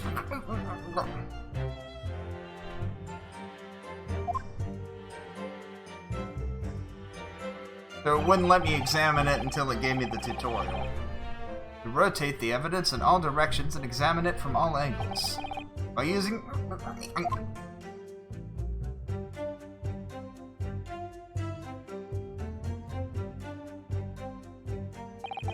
You can move the crosshairs around to hunt for clues that you may have missed before. If the crosshairs start to pulsate, press to investigate further. So, partner, I think you should take a closer look at this medical report card. See if there isn't something new to be learned by examining it in more detail. Alright, I'll see what I can do. You need to use... and to inspect any areas of the evidence that look suspicious. Okay, let's see. Medical report card required for every visit.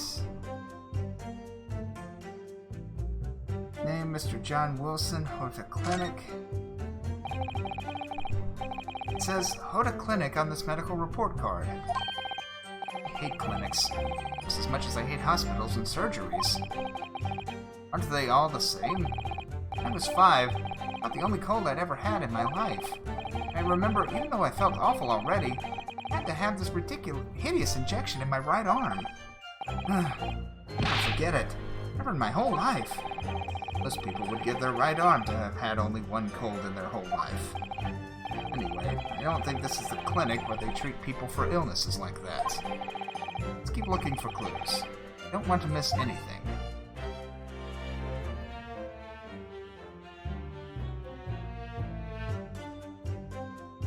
Dentist. Okay. Looks like this medical report card was first issued quite some time ago. Probably a record of a long-term treatment, that's why. Family doctor, I imagine. I can't imagine. To a doctor, I mean. Because I'm alive, I'm never consulting one. Well, if you were dead, there'd be no point. So you don't like doctors, then? Why would you? Make you drink horrible-tasting medicine, they give you painful injections? Then they demand lots of money for you from the privilege. Oh, when you're at your lowest ebb.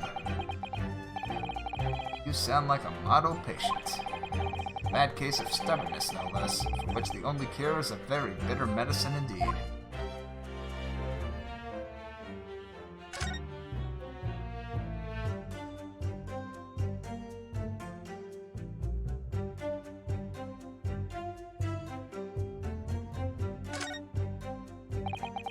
Let's have a look. It's some kind of medical history. Ah, and there's an entry for the day the professor was killed. Extraction of molar with topical anesthesia. Extraction of molar? You mean he had a tooth taken out? It seems so. Just before the incident, he'd had a bad tooth removed. Perhaps they used laughing gas. That's the most modern practice in the West for pain relief. He's not going to be having a steak if he just had a tooth pulled. Yes, I've heard of this anesthesia. It's hard to believe that there's anything that can actually stop you from feeling pain. Ah, there's a cautionary note from the medical practitioner as well. Strictly no food or drink, besides water for 3 hours post-procedure, until the anesthetic effects have passed. And when needing it all, ha ha ha! So somebody moved him around. Exactly. Really? Sounds like information worth bearing in mind.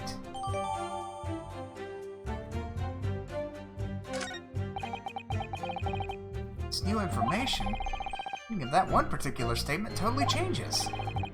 I think it's time we listen to the testimony again, don't you? Definitely. Would seem so. She may be a diplomat.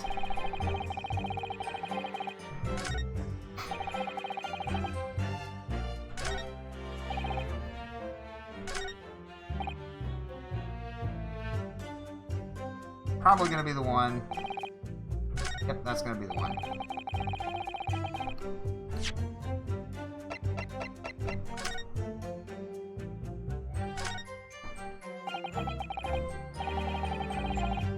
Oh.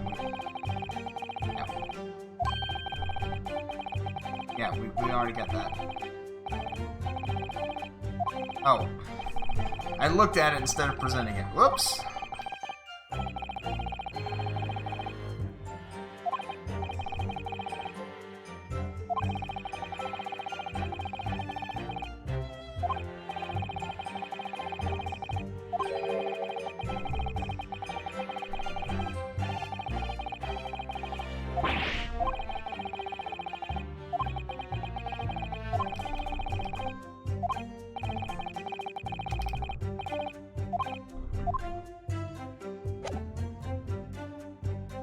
Present. Yes! There we go.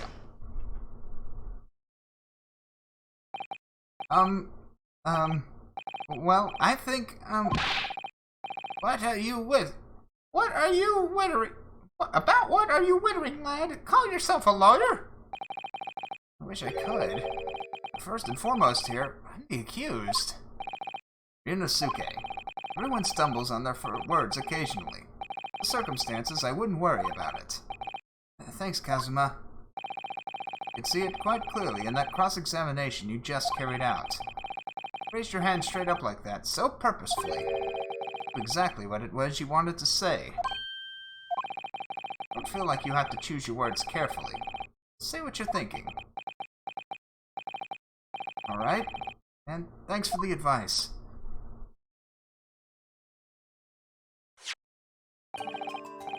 Horikuda-san, this is a medical report card belonging to the victim.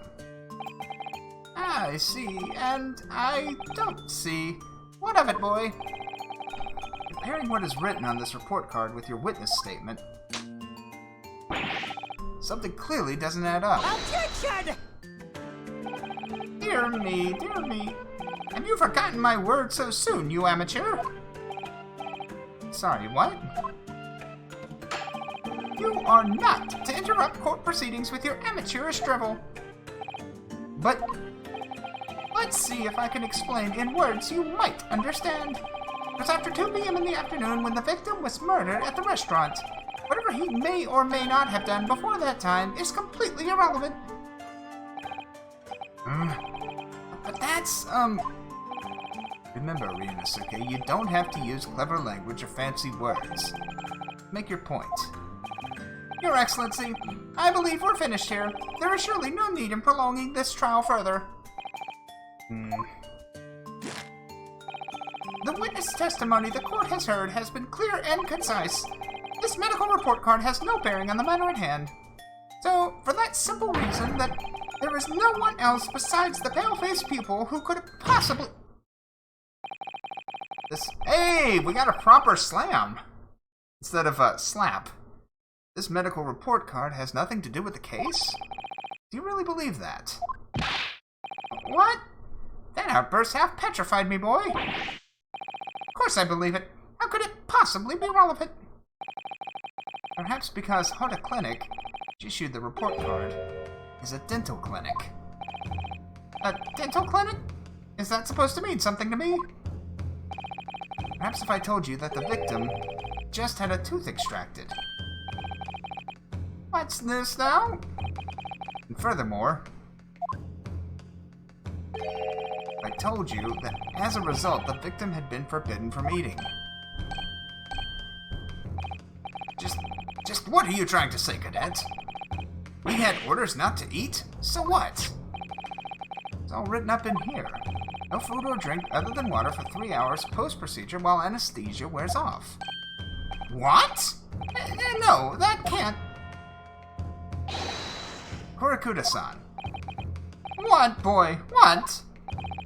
As you just heard, When he was killed, sometime shortly after 2 p.m., the victim couldn't have been eating anything at all. No! Additionally, there's more. You have assured the court with unwavering self-confidence that the victim was dining alone. But that can't possibly be the case. Because the victim, as we now know, had just had one of his teeth extracted and was still experiencing the effects of anesthetic. Expertly done, partner. Objection! What is this nonsense? You little upstart! These are baseless accusations. Just look at this photographic evidence. You can clearly see the plate of food at the victim's table. Objection! Use your head. That's the very discrepancy we're talking about. Can't you follow the logic? How dare you? I think it's fair to say that the tables in this restaurant case have turned. Would you agree, Ryunosuke? Yes, most definitely. So, having just undergone some dental surgery, the victim was unable to eat. Which leaves one very crucial conundrum. Who, in fact, was eating the pictured beef steak? The court will hear the opinion of the defense on this new puzzle. I assume you're ready, counsel. Counsel? Oh, that means me, doesn't it? Alright, the answer to this question is going to be pivotal. This is the start of you turning this trial around. Show them what you're made of. Got it. So, the person eating the steak at the victim's table must have been... me! An as yet unknown third party. Obviously, it can only have been someone else who was sitting at the professor's table. Objection! You will not let this... I'm sorry. You will not let this go, will you? There was no such person. Yes! There was, because I saw her. When the incident occurred, we know that the victim couldn't have been eating anything. Yet we have evidence of a half-eaten steak on his table. Therefore, the only logical conclusion is that there was somebody else there eating it. We have strong evidence to support our assertion. It's clear that these witness testimonies are unreliable. If the court decides to push through a ruling at this stage, we will lodge a formal complaint with the Ministry of Justice and pursue a fair retrial, relentlessly. Azuma, are you insane? You would take on the government? Don't worry, counsel. I have no issue with you. What do you mean? I have issue with them, those two witnesses in the stand. What? I'm sorry. What? What are you talking about? You have demonstrated with evidence that the victim was not alone. So, if it now turns out that the two of you deliberately lied when giving your testimonies, obviously you will be charged with perjury. Perjury? And since this is a murder trial, you'll also be deemed complicit in the killings. Complicit in murder? No!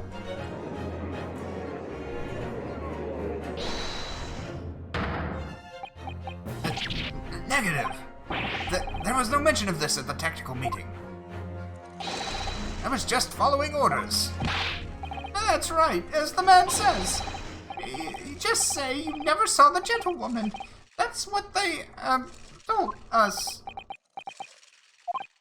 Oh. What? What did you just say, Korakuda-san? Oh, no. You were just following orders? No, hold on, lad. I wasn't... Say you never saw the gentlewoman. You say gentlewoman.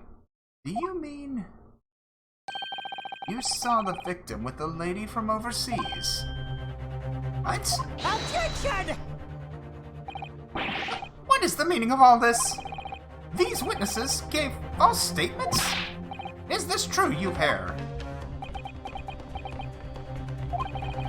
Just one simple slip of the tongue.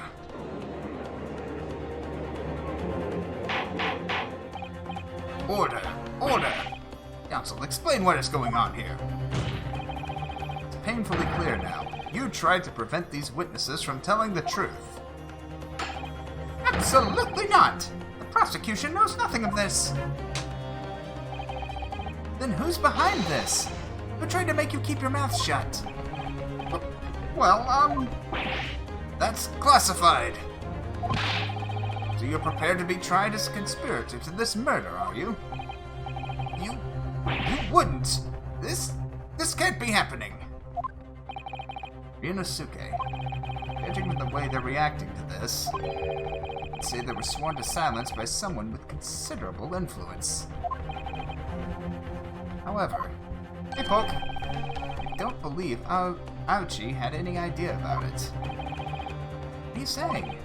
I mean, to wield that kind of influence? Only a handful of possibilities. It could have been the government, the military, or the police, I suppose. Well, any ideas about who might be behind this? The firm who tried to silence these witnesses can continue our pursuit. Name whoever it was that tried to make the witnesses keep their mouths shut. Of course, we need evidence before we can make any firm accusations. Evidence that proves whoever it was really did wield his or her power here. But how? How can we possibly? Remember how we made progress before? Or? We examined this piece of evidence in more detail and found a new clue as a result. Oh, now we can flip over the business card. Oh, yes, that's right. That's not the only piece of evidence we have, is it? We need to re-examine everything and make sure there's nothing we've missed. No time to lose. I want answers. It's proven that these witnesses have been manipulated. I assure you the penalty will be severe. Alright, let's go ahead and take a peek at it. I'm going to take a peek at the other side of this. That's Chief Inspector Satoru Hosonaga. Primary Criminal Investigation. I didn't read the rest of it. Well, that's unexpected. What is? Look, do you see it says the witness's name here? Satoru Hosonaga. Well, yes, business cards do tend to show the person's name. That's sort of the point. Not the name that's unexpected. It's his job title. His job? Oh! Chief Inspector Satoru Hosonaga, Primary Criminal Investigation Division, Imperial Police Bureau. Inspector? What on earth? I have no idea. Let's face it, the police have a lot of power and influence. They're wielding it somehow here.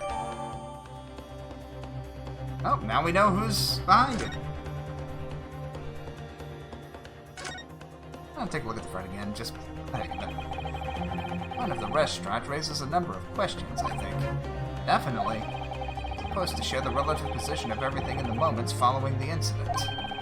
There's nothing to show the woman you say you saw here. Exactly. That's not all. Up here in the upper left where it says kitchen. Oh yes, what of it? No one would use those complicated characters to write kitchen. Especially not if they were in a hurry. Interesting point. You mean you don't remember those characters yourself, don't you? Mean you don't remember those characters yourself, don't you? Study harder, Ryunosuke.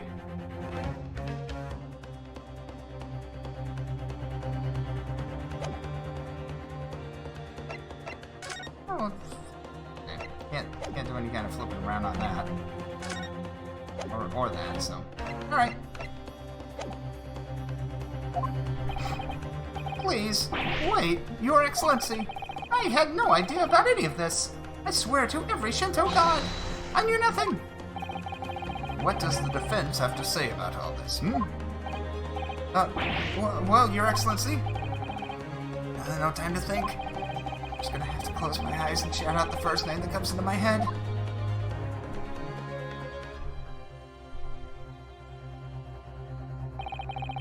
Besides the prosecution, the only person with the influence necessary to manipulate the witnesses is...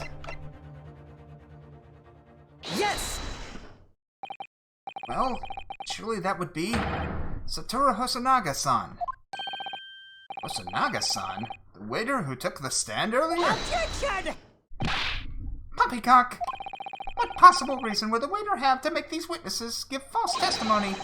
Not to mention the fact that even a head waiter could not possibly have that level of influence. Once, I would agree with you. If, that is, the man truly were a waiter. What? If he truly were? Come on, Ryunosuke, time to hit this court with the truth.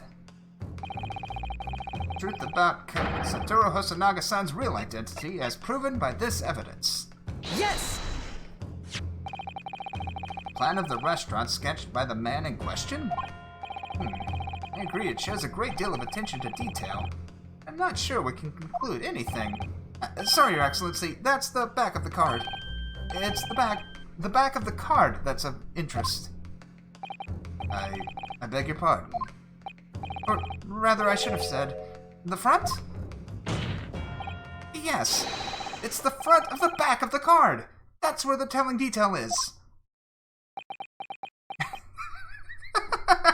The judge is so confused.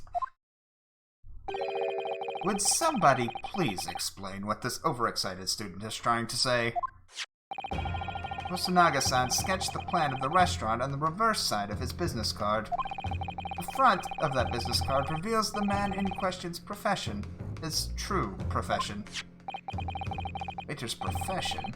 That's surely... Good gracious! That's right, Your Excellency. The card reads, Chief Inspector, Primary Criminal Investigation Division, Imperial Police Bureau. What? The waiter is a police detective? I haven't heard any mention of this before. Why haven't I heard any mention of this before? The Imperial Police Bureau has immense power. Absolute power as far as regular civilians are concerned. So, witnesses there in the stand. Was it in fact the waiter who gave you your orders? Was it he who told you not to mention that you'd seen this foreign gentlewoman at the scene? Well...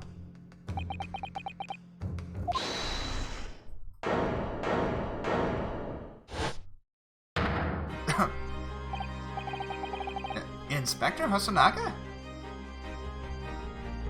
I was worried something like this may happen. The moment you asked me to submit my sketch as evidence, I realized it was a possibility.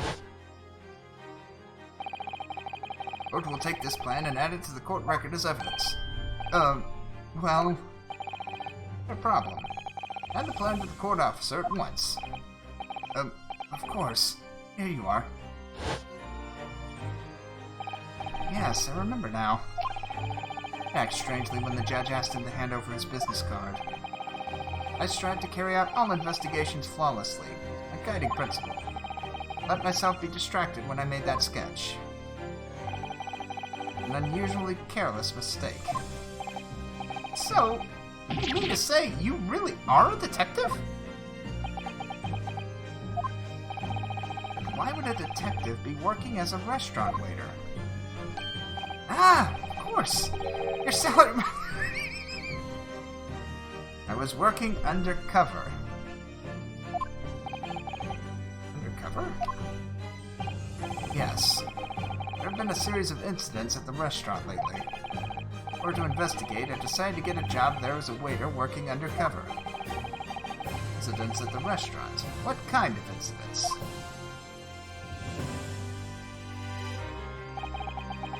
Would be classified police information, not at liberty to divulge. However, I can state categorically that they are unrelated to this case of homicide. Very well then, Inspector Hosonaga. We'll elaborate on one point for the court.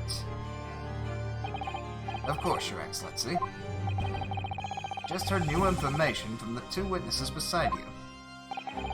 At the time of the shooting, there was in fact another person present at the victim's table. That is indeed true. Clearly, you would have also been aware of this person's presence served at the table in question. However, testimony did not allude to this other diner, for I am led to assume, in your professional capacity as a police officer, you required these witnesses to be in agreement. That'd be correct.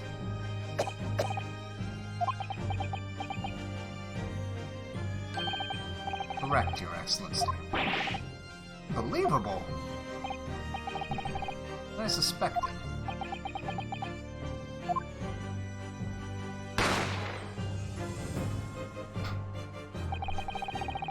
As soon as I heard the gunshot, I ran out of the kitchen to see what had happened. The victim sat slumped in his chair, and beside him, gun in hand, stood the accused student.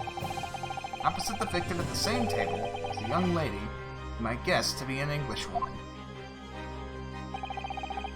Truth comes out.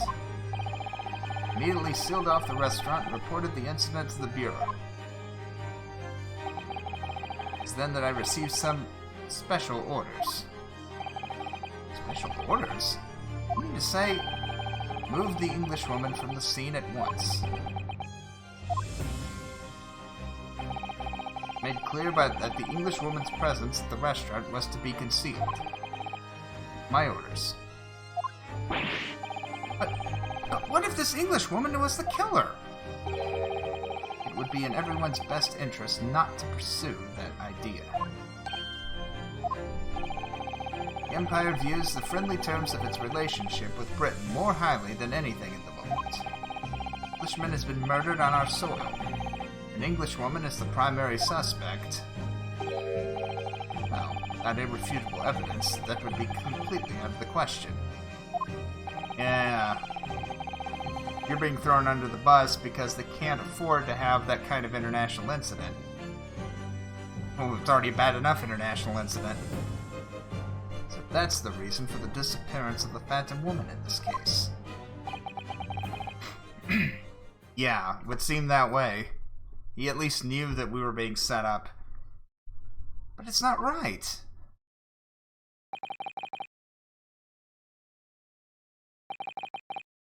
I don't know how we're going to dig our way out of this.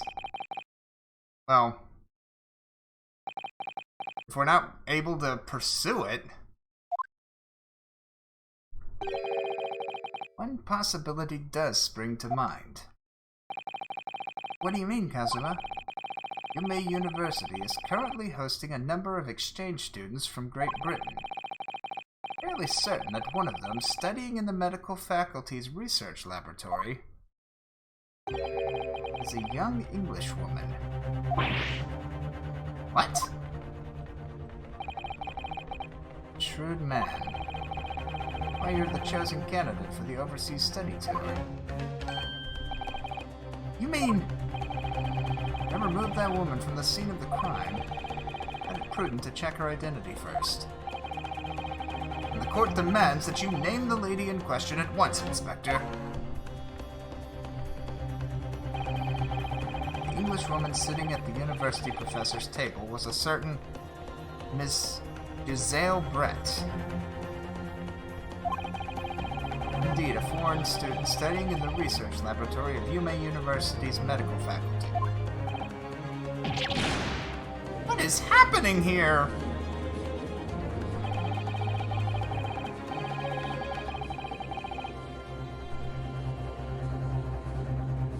What, him? His child pulling on his mustache? Yeah, that's adorable. Admit that under orders from the police bureau, I erased all evidence of this lady's presence at the scene, and ordered these witnesses to make no mention of her in their testimonies. It must now be up to Your Excellency to decide how to deal with this situation.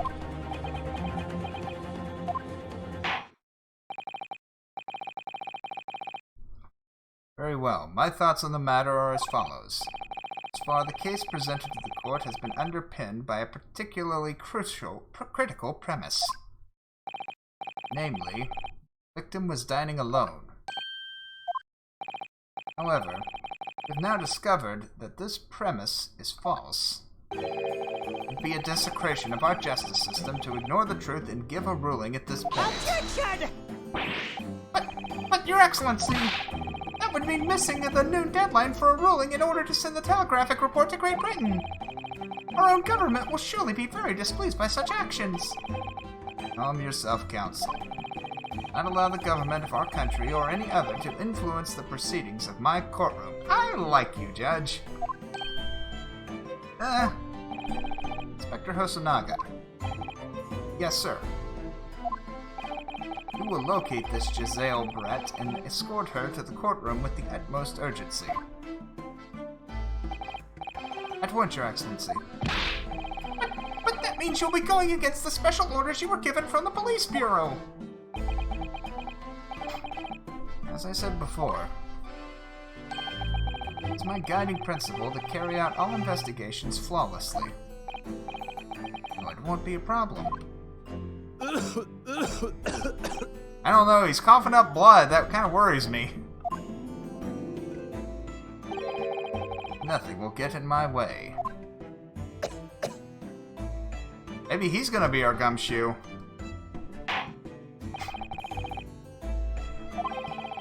Prosecution must call the English student Giselle Brett to the witness stand. I make myself clear. Yes. Your Excellency! That's true. Good. Then we will have a 30-minute recess before reconvening.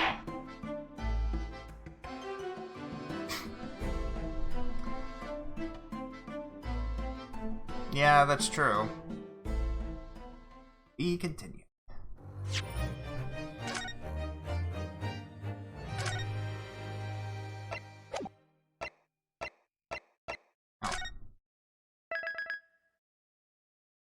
Oh god, I hope not.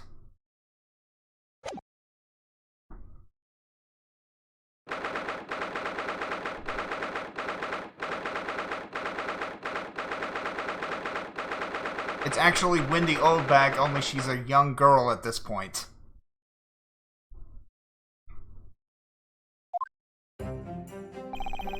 Excellent work, Ryunosuke. That was superb.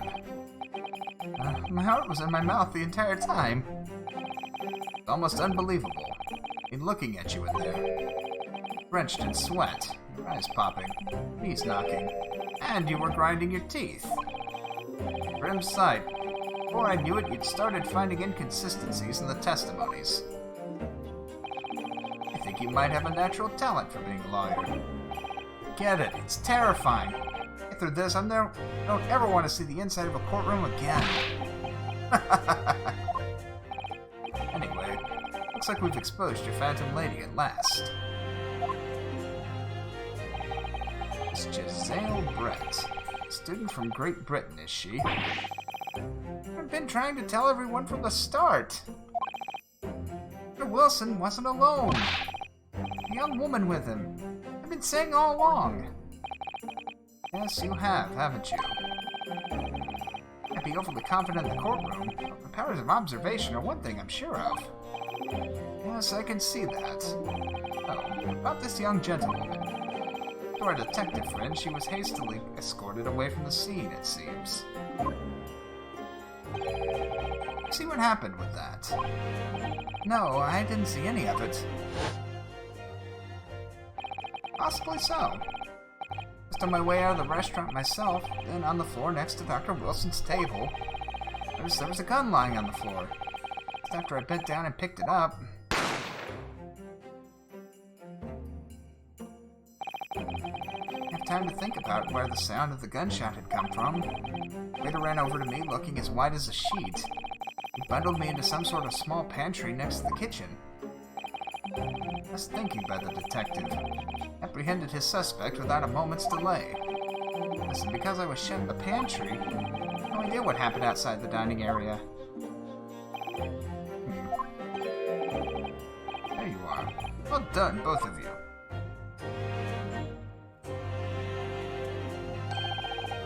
Professor Mikatoba. Well, seems I was right. Pair of you make an outstanding team. You've exceeded my expectations, I have to say. Yes. Planned this from the start. Arranged things so I wouldn't be able to act as a lawyer in this trial. Our modern country is still in its infancy. Justice system even more so. Which is why I firmly believe that we need to send our brightest young stars overseas to learn all they can. Wanted to avoid a situation that may have resulted in your study tour to Great Britain being cancelled. It makes no difference. Lawyer or otherwise, I'm the kind of man who can't help his best friend avert the worst. If I'm the kind of man who can't help his best friend avert the worst crisis of his life, I shouldn't waste anyone's time by going to study overseas anyway. What? What are you saying, Kazuma? So that's your stance. Afraid you'd feel that way. Kazuma! Well then, looks like it all comes down to you, young man. To me? Yes. You need to prove your innocence and uncover what really took place in that restaurant. I say I very much want to know the truth. After all, I have a personal connection to this case. Think of it, he said the same thing earlier this morning, didn't he? If you don't mind me asking, Professor, did you know the victim? Yes, I did. As you're probably aware, Dr. John H. Wilson was a visiting professor at Yume. It's I who invited him. Oh, I see. I didn't know that before. Anyway, we're about to go into battle. The victim was a university professor from Great Britain, and a well-known one at that. Naturally, our government is looking to identify and punish the culprit as quickly as possible. Let's not forget who we're going up against. A gentlewoman whose involvement our police bureau went to extraordinary lengths to hide. Yes, and I'm sure the prosecution will be using every tool at their disposal to quash your case. I've no doubt that you, Pat, will put up a good fight, right to the last. Best of luck. Thank you. Now then. I need you to run an errand at the university at once. There's something I think we may need. Of course. Good luck, Kazuma-sama.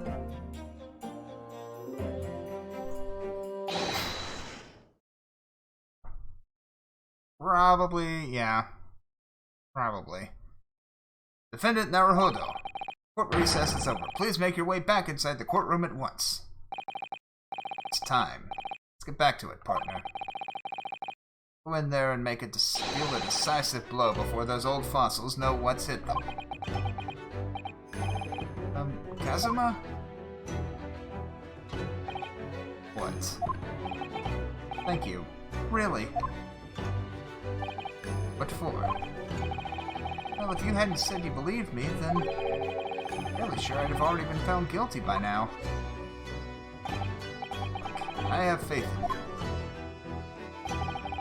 A lawyer as a friend. From you, that means a lot.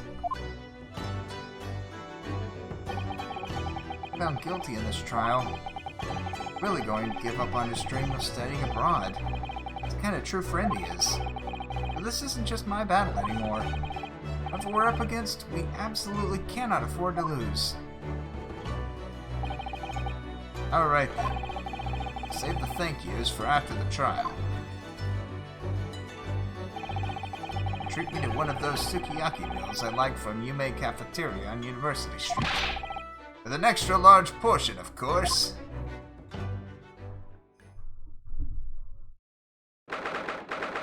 Thanks, Peanut.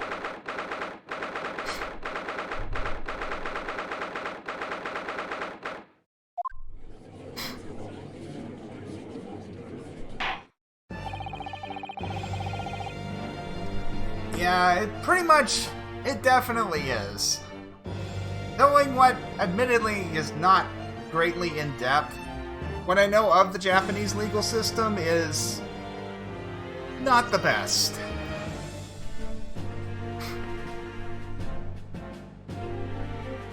Court hereby resumes the trial of Ryunosuke Naruhodo. Professor Ouchi, have you managed to subpoena the witness?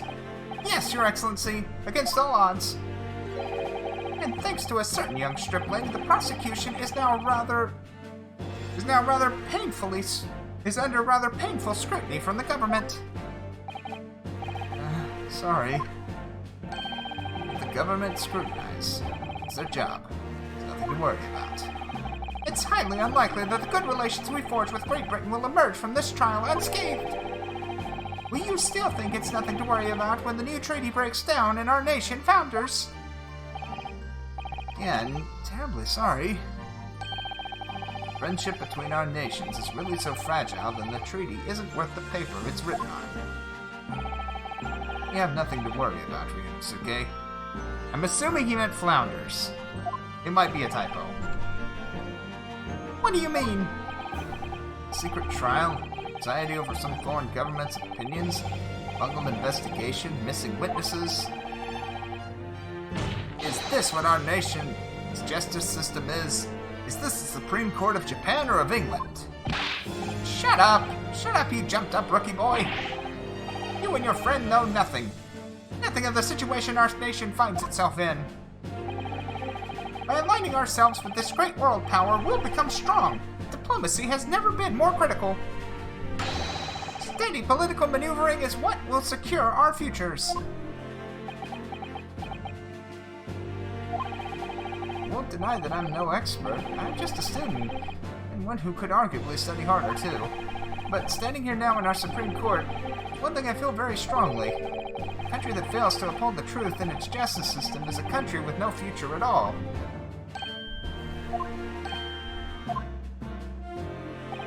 Well said, Ryunosuke, despite the wide-eyed look of terror. You little brats! Thank you, Counsel. This court is the pinnacle of our nation's justice system and exists solely for the pursuance of truth. With that in mind, this trial will now resume with the next witness taking the stand. A visiting student from Great Britain, Miss Giselle Brett. Yes. Your Excellency!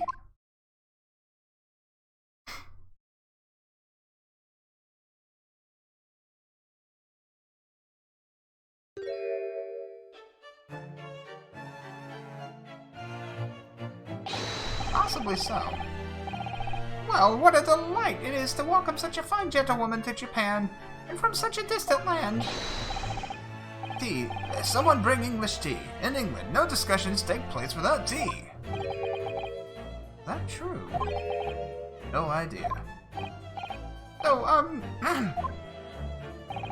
could we possibly trouble you to state your name and occupation for the court? Of course.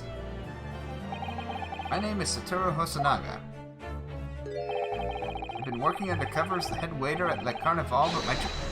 Yes, we know about you already! Inspector Hosonaga, where are your manners? English, it is always ladies first. Is that true? No idea. More importantly, earlier today you said something to me. Powers of observation are the one thing you're sure of. Yes, I think I did, didn't I? Your description for this amazing sight was simply a woman. Sorry, Ryunosuke, but powers of observation aside, your powers of description are sorely lacking. I'm guilty. So, dear lady, once again, if we may trouble you for your name and occupation, please.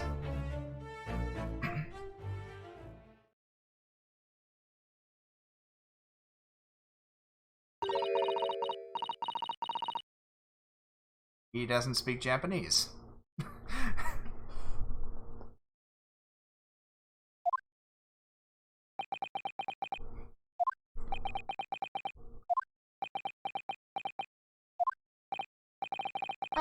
I'm terribly sorry, dear lady, but what?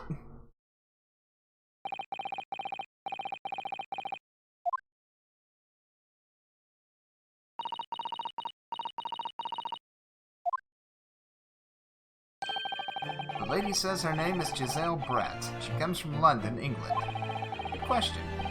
Is a visiting research student currently enrolled in Yume University's medical faculty. Oh my, what a rare treat to hear the dulcet tones of the delightful language of the British people. I'm afraid I don't understand a word you said, but it was as beautiful as a hummingbird's song. As far as I can tell, the detective is translating her words faithfully enough. I don't know. Although then again, whenever I went to Japan as an exchange student, I didn't really speak the language either, so it's not unreasonable. Yes, I agree. Well, obviously do fine in England, Kazuma. This doesn't rattle you at all, does it? Nor you. You've really been paying attention in your English classes, Ryunosuke. Lord thanks the beautiful lady for taking the stand. Now, if we may trouble you to confirm something, Miss Brett. 3 days ago, at a restaurant called Le Carnival, a grim murder took place. The court has been led to believe that you were dining there with the victim, Dr. Wilson, at the time. Is that correct?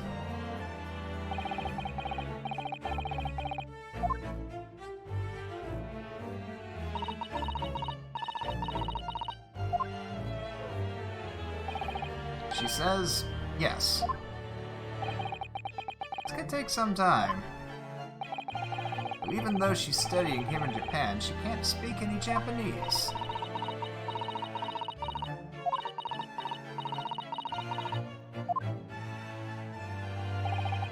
She'd like to apologize for disappearing from the scene. She says that she was due to make a presentation at the university, so she had to leave immediately. Please. What a ridiculous excuse! Yes, he just got shot in front of me, but oh, I've got to make a presentation. I must go. Interesting. You're the one who engineered her escape. I was just following special orders from the Bureau. Well now, dear lady, would you be so kind as to cast your eyes over this photographic print? Seeing as you were so unfortunately present at the scene of the crime, could it be that your resplendent eyes caught sight of the wicked perpetrator, perhaps? Gonna claim we did it? Apparently it was a very frightening and sorrowful sight. Do you mean to say? Yes, it would appear the lady did witness the crime. The very moment when the accused standing right there in this courtroom shot the victim in cold blood. The thing I don't understand is, where did the other gun come from? Whose gun was that? Did you hear that, Your Excellency? Here we have an absolutely conclusive witness statement.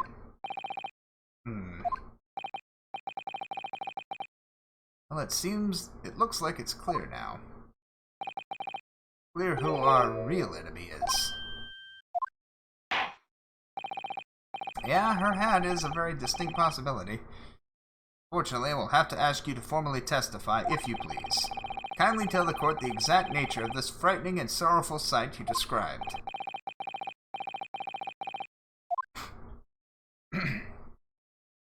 Now, all she has to do is not contradict the known evidence. But she's going to. They always do. I had arranged to meet for a slightly late luncheon with Dr. Wilson that day.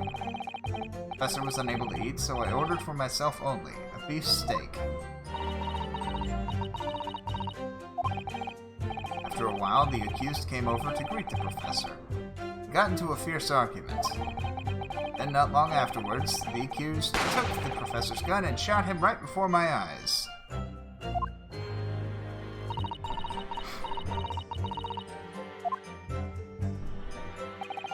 I don't carry a gun myself, so obviously I couldn't have been the culprit.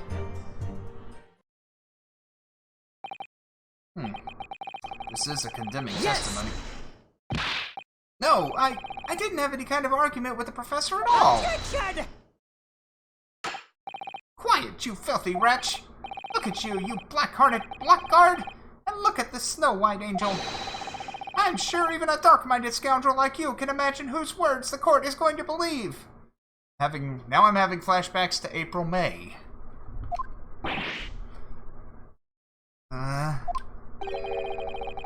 You're still making the same mistakes, Ryunus, okay? Mustn't blurt out when you're goaded like that. It's a lesson you need to learn. But he's so annoying. Of course, I was at the scene as well. Took statements from this lady and the 2 witnesses who testified before and reported back to the Bureau.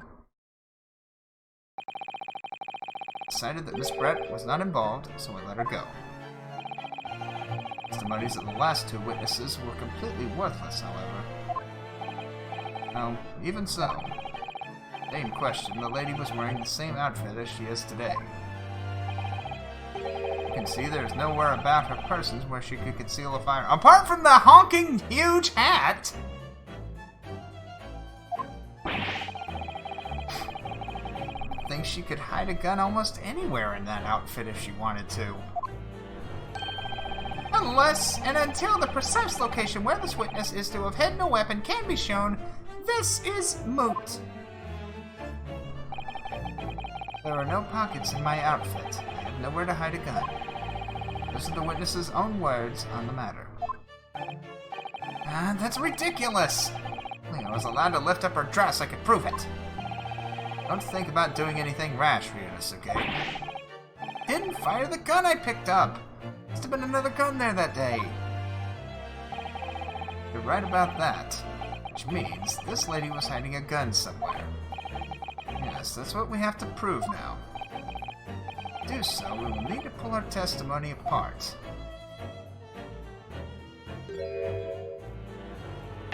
I saw that smirk. The defense may now cross-examine the witness. Oh, yes, Your Excellency. Is it going to be more firm, or is it still going to be the slow raising of the hand?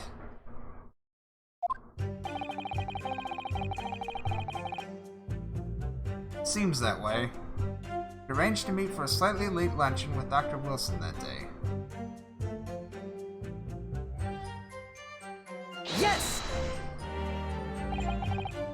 After 2 p.m., in fact. That's really quite a late lunch, isn't it? Objection!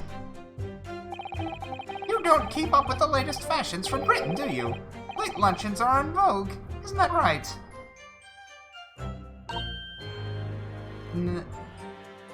No. Decisive English no has quite a sting to it. The gentlewoman is currently working in the victim's research laboratory, it seems. It was apparently a daily occurrence that they would have lunch together. On the day in question, the victim had another appointment at the clinic first. Yes, which we can prove from the medical report card that was submitted as evidence earlier. That's right. Miss Brett and the victim went to lunch following the victim's treatment. Why she was so late. Yes, that all makes perfect sense. Such wonderful logic! What a shining example of English intelligence this fine gentlewoman is! You both arrived at the restaurant. What happened next? The professor was unable to eat, so I ordered for myself only a beef steak. Yes! Was unable to eat, you say? And that was because he just had a tooth removed at the Hota Clinic, correct? That's right. You're supposed to actually check with the witness before answering. Was Miss Brett aware of that fact? Seems so, yes. I heard that the professor was going to have some dental treatment. That would mean that it was you who ate the steak pictured here. Right, Miss Brett. That's right, yes. The print you have there shows the table exactly as it was left after the horrifying events. Exactly as it was left? Dear me, what a harrowing experience. To have traveled to a distant island on the far side of the world and be embroiled in such a tragic incident. Have no fear, my dear lady. I swear I will crush the evil fiend that has subjected you to this terrible plight. Yeah, it's been moved around. So the victim, Dr. Wilson, had nothing to eat or drink at all. That's right, other than some carbonated water. Just water. Yes. The professor was unable to eat. He had been given permission to drink water. It appears that the diners toasted their lunch with a glass of water each. Raised a glass of carbonated water. What do you think, Ryunosuke, about the witness's last statement? Yeah, it's meaningful because there's a glass missing. That last statement of yours, Miss Brett, has a profound bearing on this case. Well, how fascinating. Do tell us, what is the profound bearing,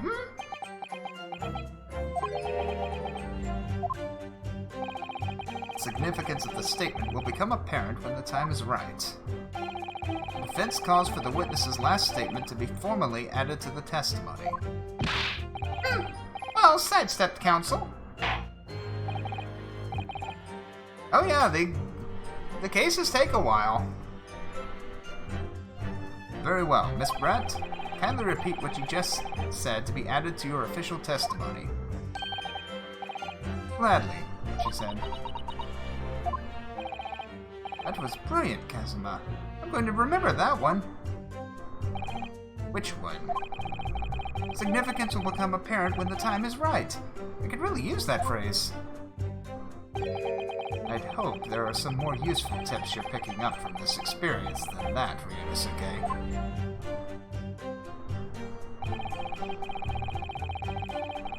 I ordered a beefsteak for myself, and Professor and I said cheers over a glass of carbonated water. Yes!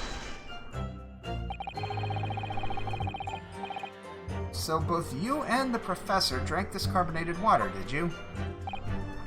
Yes. Being the waiter, I poured 2 glasses myself. I clearly remember doing so. Except you're actually a detective. And the beefsteak. That was for you, Miss Brett. The lady says that she'd heard it was not customary to eat beef here in Japan until Japan opened its doors to the world. Yes, that's true. A frightful place, is the lady's opinion. I've heard it's not customary to eat sashimi in Great Britain. Now that's frightful. Every country has its own cuisine. As long as people have food to eat, what does it matter what it is? True. To think of it, the first time I tried carbonated water, it was much more of a shock than the first time I tried beef. But anyway, back to this witness's statement. Somehow, I feel like there's something out of place in what she's saying. Need to pounce on even the slightest thing now. Never know what might lead us to our goal. The goal of turning this trial around. Understood, Kazuma. Alright, we're not gonna dilly-dally. We're gonna go ahead and we're actually gonna go back and present where that contradicts. Yes!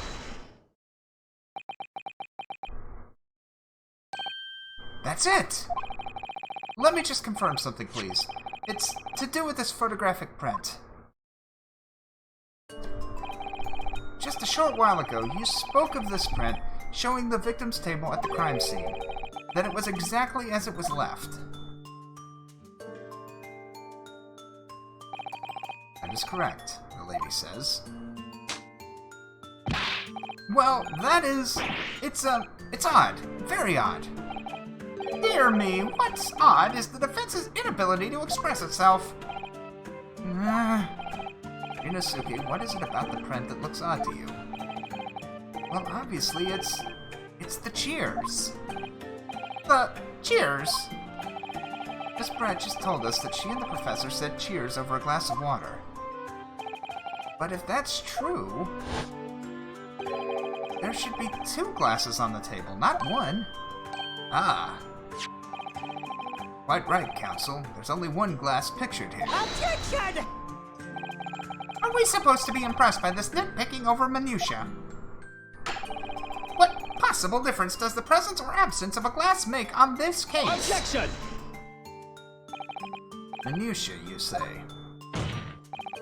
Could it be that the detective here removed the glass from the table to conceal the lady's presence? Of course not.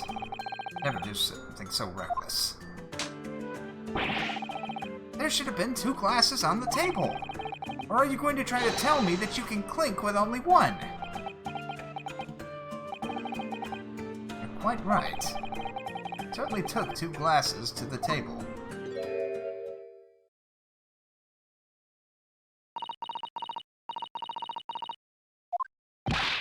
Inspector, what did the lady say? It seemed that it was Miss Brett who took the glass from the table. What? It was all so terrifying, everything that happened. I panicked and thought I should try to hide the fact that I'd been there at all, she's saying.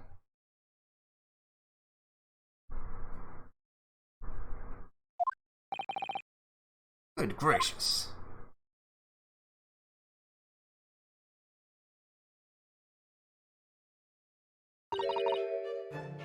Sorry.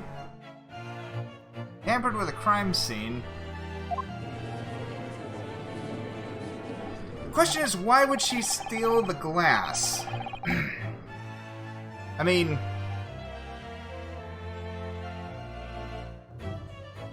was she originally going to poison him? There, as I assured the court before, this is of no consequence at all. Oh, please. We must remember that this student had just murdered this lady's luncheon companion before her very eyes. Who could blame her for concealing a glass or 2 in her state of disarray? That's absurd. Oh, really? So, do we take it that you are now going to accuse this vulnerable, young, and beautiful woman of mischief? What? No. This can't be put down to mischief.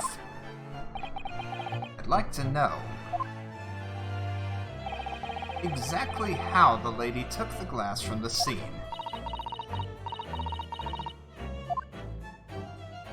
It seems she slipped it into a small handbag she was carrying, where she could have had a gun!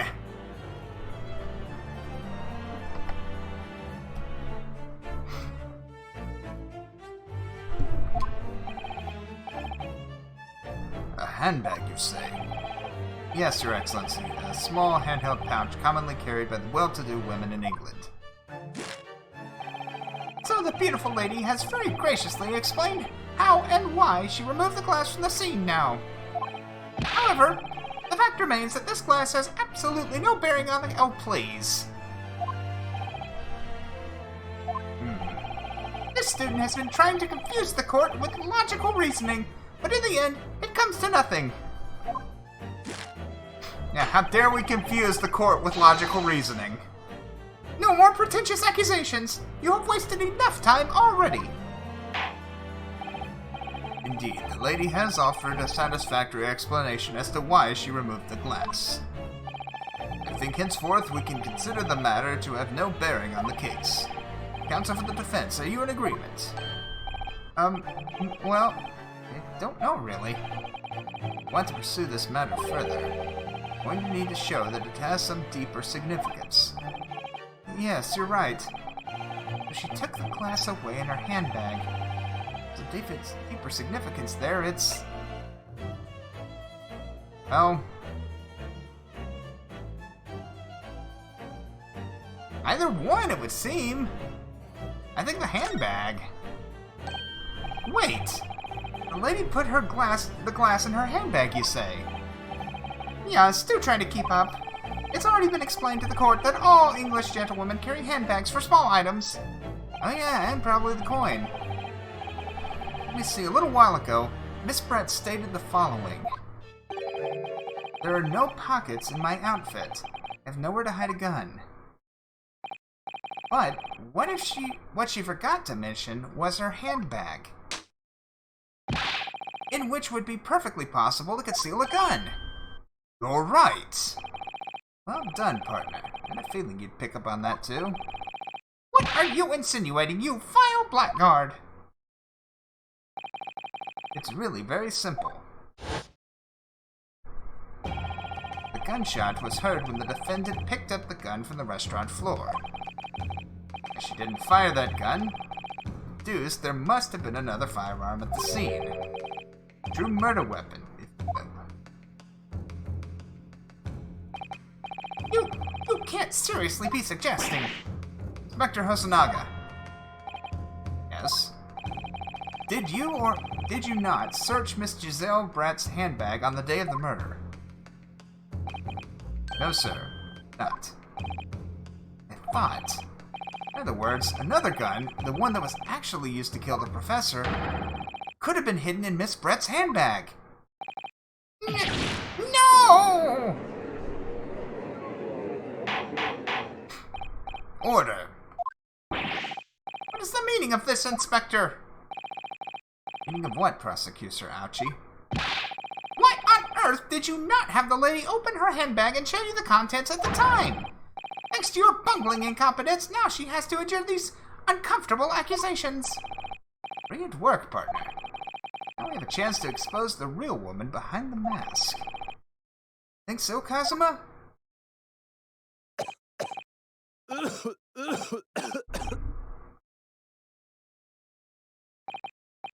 Well, what a sorry situation. Clearly, you have no faith in the police. As I said, I did not search the lady's handbag after the shooting. Because... unnecessary. Unnecessary in what way? You have to think the student lawyer, really. A piece of evidence here that I had completely forgotten about. It's photographic print.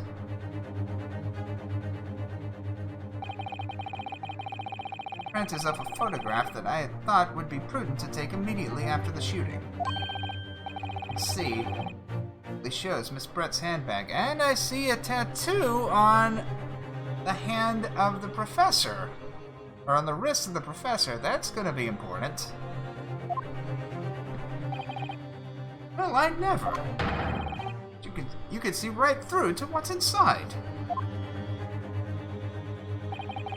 That's right. Apparently, meshwork bags like these are the height of fashion in London at the moment. So the contents are clearly visible. Exactly. So there was no need to search the lady's handbag. If there had been a gun inside, it would have been immediately obvious. As you can see, there's nothing to imply Miss Brett's guilt here.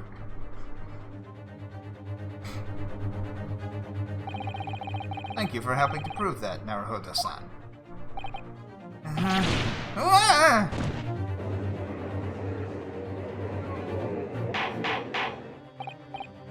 Order, order! Inspector Hosonaga, will you submit that print as evidence at once? Certainly, Your Excellency.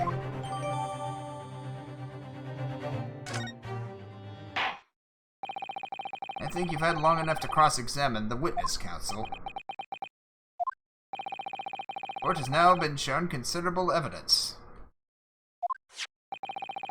The photographic print just submitted into the court record appears to have no further significance. I'm satisfied there is no longer any room for doubt in this matter, and I must make my ruling. Indeed, there is only one logical conclusion. That the pathetic rookie slumped over the bench before us is the only possible perpetrator of this crime. Oh, that's when I thought I was beginning to turn things around. In a worse situation than I was at the start. Kazuma? I'm sorry, Ryunosuke. Now that the cross-examination of the witness is over, there's no way to force the trial to continue. Alright. Will it let us do it right now, or do we have to... Nope, we can go ahead and examine. Oh.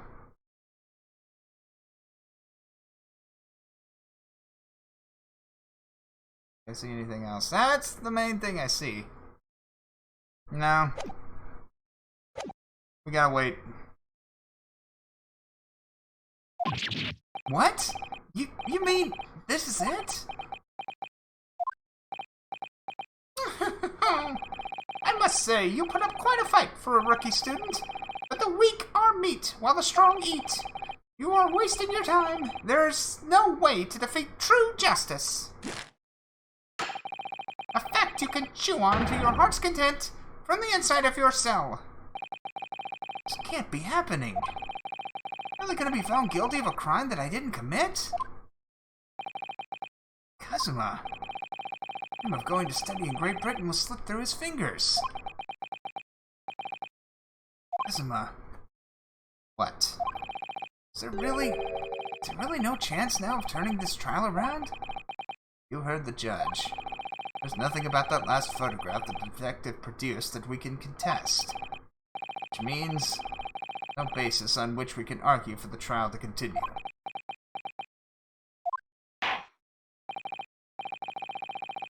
Very well, I will now proceed immediately to the ruling. It seems we will be able to report to the British government on time after all. Smug little... Ryunosuke Naruhodo, have you considered all of the evidence placed before you? Yes!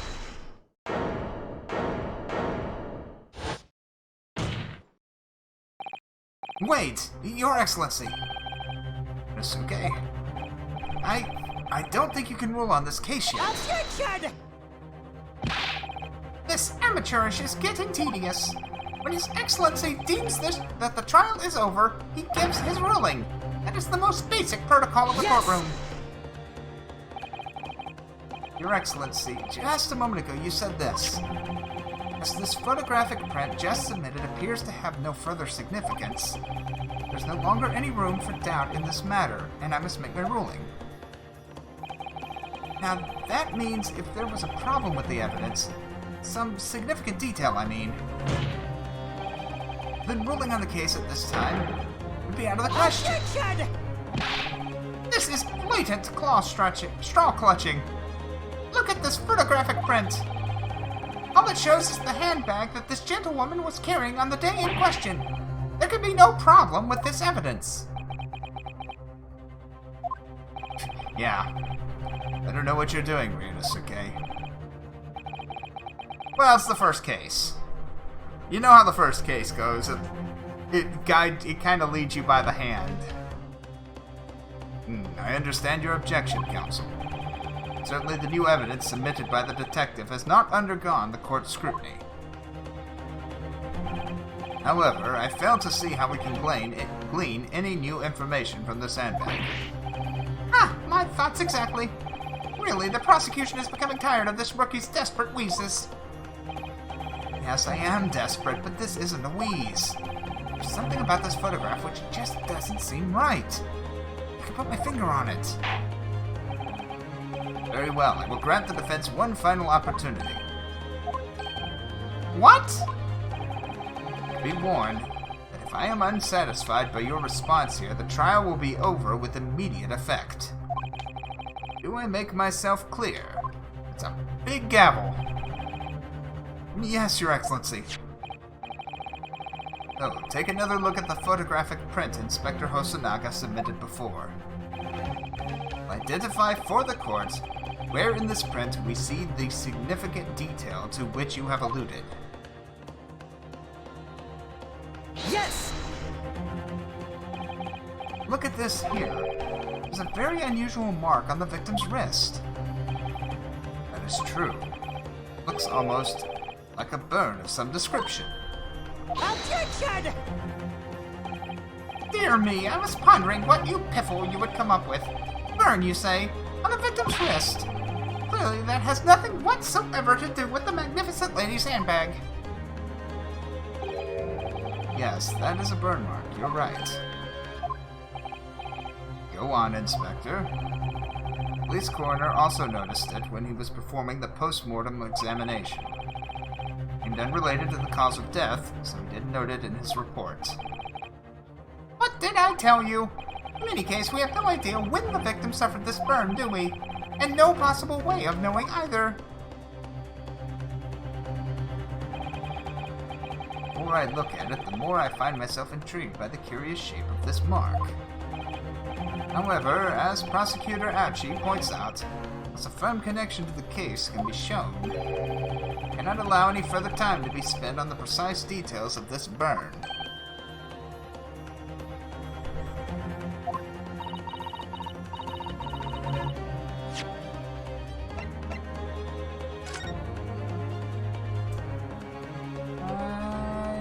Anything from this photograph.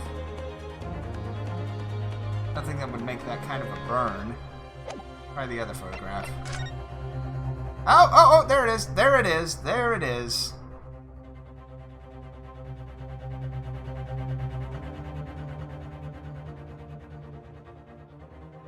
You're right.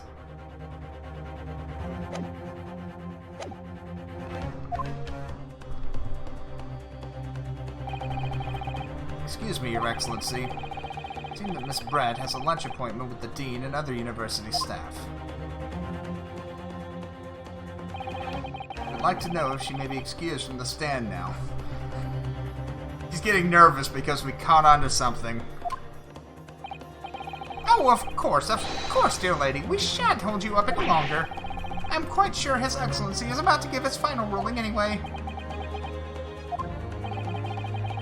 Thinking on this, Ryunosuke. I believe this burn does have something to do with the case. To be honest, I'm not really sure. But don't keep pushing, then it's all over. So I was thinking I should keep digging and digging in the hope that I might uncover something useful. Yes, you're right. I am? If we can just link that burn to the case, with that, we might be able to prise this shutting door back open again. Just give up, Counsel. You can't possibly hope to do that. Indeed, I'm afraid that without evidence, I can't allow you to pursue what is little more than conjecture. But if we had evidence... evidence that irrefutably linked that burn on the victim's wrist to the case, then would you allow it? I would, yes. To tell the truth, I hadn't noticed that burn. As soon as you pointed it out, what I did notice... color draining from Miss Brett's face. Really? Find some link between that burn and the case.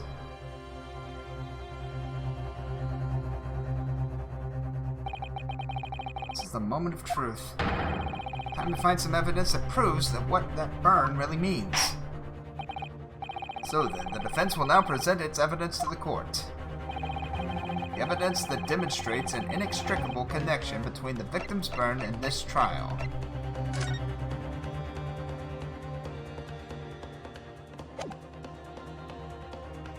Yes! What's this, Counsel? Yet another print. Yes, Your Excellency. I believe photographic prints are an amazing invention. When we humans look at a scene, we miss things. But in a photograph, things we may have overlooked at the time are recorded forevermore. Do hurry up, Rookie. What are you trying to say? To inconvenience this poor lady any further would really be quite inexcusable. Actually, we may need you to stay with us a little longer if you don't mind, Miss Brett. You see, it's very clearly visible in this other photograph. How did the victim come to have that unusually shaped burn on his wrist? Reason is recorded here forevermore. What? Objection! How? You can't fool me with your little bluffs, boy. If that's your game, then let's see how it plays out. Show the court exactly what you mean. What is it in this photograph that explains the reason for the victim's burn? Yes! The beefsteak? Actually, the point is the metal plate the steak was served on. Plate. Ah! Your Excellency, are you alright? As you can see, there's an emblem on the plate. I would guess that it's some sort of trademark of Le Carnival. Ah! This emblem on the plate. The victim's burn. Are exactly the same shape. Ah! Inosuke, you genius! You're spot on. Which means the victim must have suffered this burn while he was present at the restaurant. Objection! Still kind of clutching at straws, but it does raise some interesting questions, such as why would his wrist have been even in a position to get burned? He would have been on the opposite side of the table. But if that even is the case, we can't know if it happened on the day in question or not. It could have been the day before, or the day before that. Most likely happened at some other unrelated time. Well, Objection! Sadly, Prosecutor Achi, the chances of that are extremely slim. Thanks. Why? The outline of the burn is clearly discernible. Such a serious injury would have caused quite a commotion in the restaurant. Wouldn't you agree, Inspector Hosonaga? Imagine having missed such a terrible disaster, certainly. What? So it could have been post-mortem while the body was moved?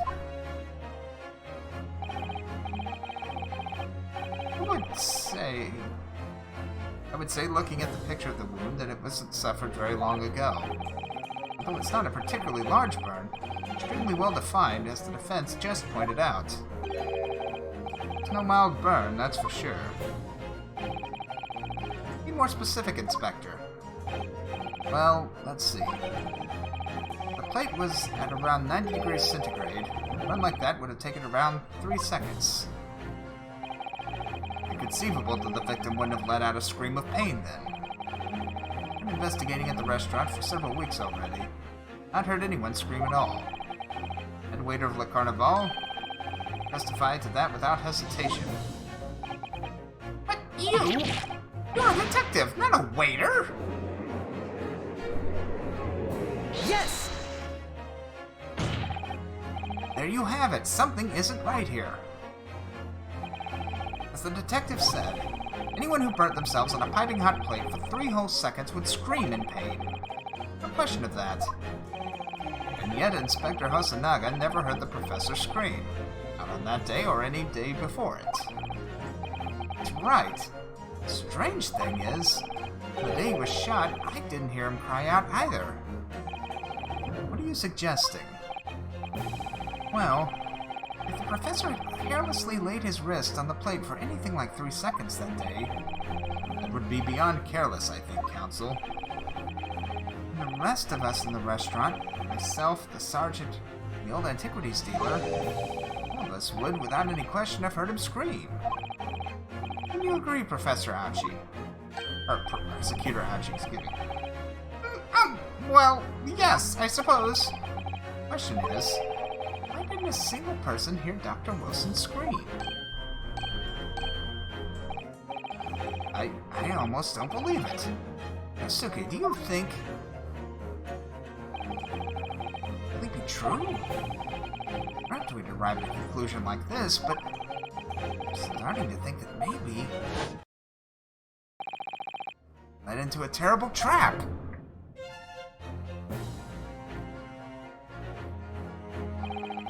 Only one explanation I can think of to make sense of this apparent impossibility. The day in question, he suffered the burn to his wrist. Dr. Wilson... No man could remain silent. His wrist was burning on a piping hot plate for 3 whole seconds. It's clearly impossible, apart from in one particular situation. Counsel, are you suggesting... Yes, it's only possible the man was already dead. Already dead?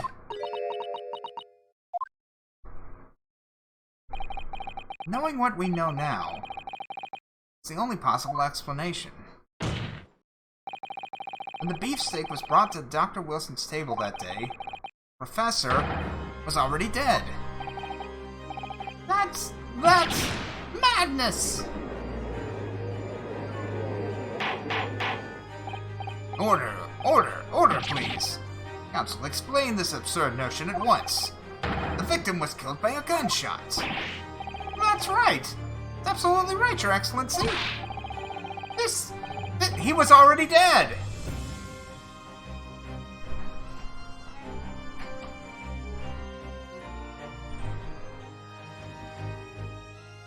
The gunshot was to hide the real cause of death.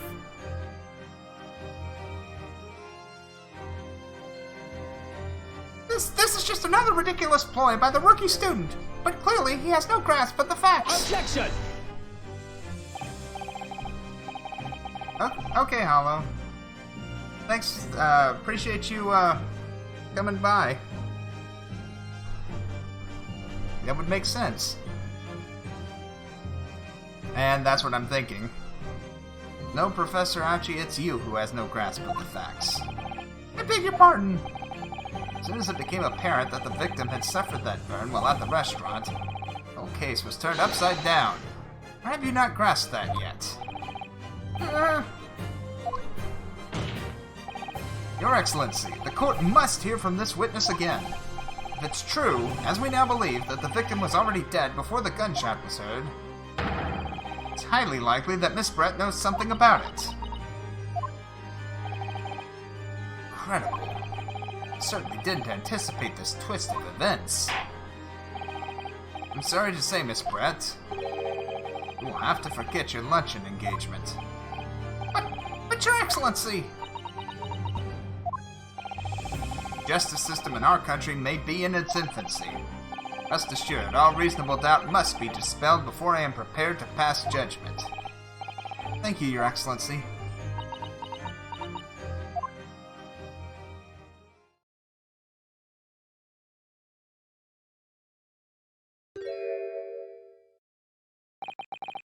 What was that smile? Yes, of course. I mean, I'd be delighted to help. Especially, it helps relations between my country and yours.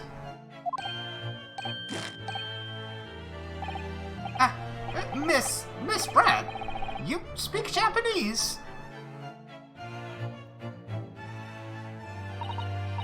Well, of course I do. I am studying in your country, after all. But then why have you been speaking through an interpreter until now? My mother tongue, the Queen's English, is the most refined and elegant language in the world. As a gentlewoman, I try to avoid speaking in your vulgar tones as much as possible. Jeez. But it seems the men in this land possess none of the chivalrous virtues of English gentlemen. So I can see that I shall have to lower myself to communicating with you all on your own level. Wow. Just wow. Oh, well, you are the epitome of a true English gentlewoman. Oh, don't encourage her. We are truly honored by this lavish consideration you so graciously afford us. I see. In that case, Miss Brett, I will now ask you to testify in your own words about the events leading up to the death of the victim, Dr. Wilson.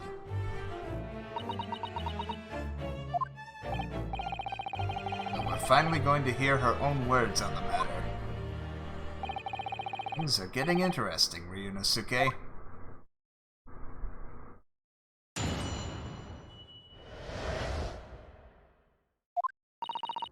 Unfortunately, I have no idea when the poor man burned his wrist like that. When the waiter brought my steak, the professor and I raised our glasses in a toast. As far as I've heard, the post-mortem report showed no other possible cause of death besides the gunshot. If there's some other way a man's life can be taken without leaving a trace, please do show me. But of course, this country's inferior investigative techniques probably wouldn't pick up on it anyway.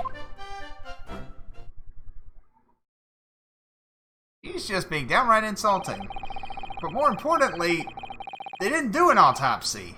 They just did an examination. So, you know, if he was poisoned, that most captivating and beautiful testimony will go down in Supreme Court's history. Thank you. Yeah, she really is. Easy does it. I hope this is the last time I will have to sully my lips with the coarse tones of your unbecoming tongue. You watch your mouth, young lady. Oh, forgive me. I do hope I haven't insulted anyone. You can't just come in. You can't close the barn doors after the horses have already left. It's a little late for that. Not at all. Not at all. It is a delight merely to hear you speak, dear lady. Will you stop encouraging her?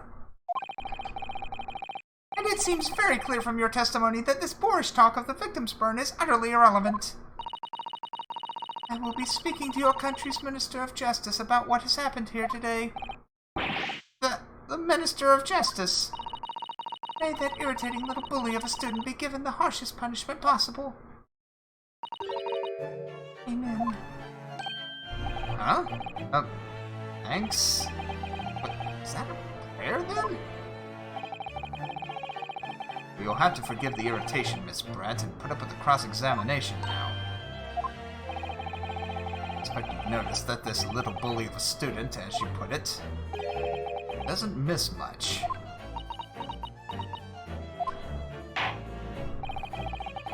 Sure, I don't need to remind you, Counsel, that this will be your final cross-examination in this trial. Fail to demonstrate any problems with this witness's testimony, and we'll be ruling on the case immediately. Is that clear?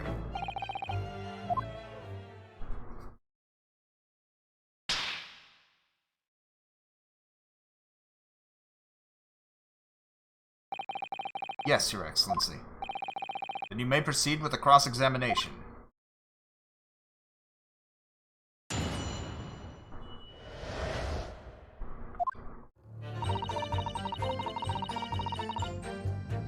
Okay, I'm not gonna bother with pressing everything. Yes! You testified before you were drinking carbonated water, is that right? Dr. Wilson was only permitted to drink water at that time, if you remember, which explains why he ordered that drink. Correct, waiter? Exactly as you say, sir. Although, whether or not the professor actually drank any of the water I delivered when I delivered the steak to the table, I'm afraid I don't remember that. Damn you! I have enough English to understand that, at least. For the benefit of others in the court, it means bless you. No, it does not! I think it means the exact opposite. Anyway... As far as I've heard, the post-mortem report showed no other possible cause of death besides the gunshot, which it doesn't, but... Yes! Yes, it's written here in the paperwork. Fatal hemorrhage from ballistic trauma. Yes. Luckily for all of us, a little burn on the wrist isn't going to kill us. And as there are no other signs of trauma on the victim's body to indicate some other cause of death, it can only have been the bullet from your gun that put an end to this innocent man's life. But it doesn't make sense. The burn must have happened straight away when the plate was first brought to the table by the waiter. Yes, that's true. If it cooled even slightly, it wouldn't have been able to make a burn like that. If the victim burned his wrist on a hot plate as soon as it was brought out from the kitchen, then he must have already been dead at that point. Objection! And yet, the fact that the victim was killed by a gunshot to the chest, until you're able to show the court evidence to disprove that, this is a complete waste of time. I concur. Prosecutor Ouchie is right.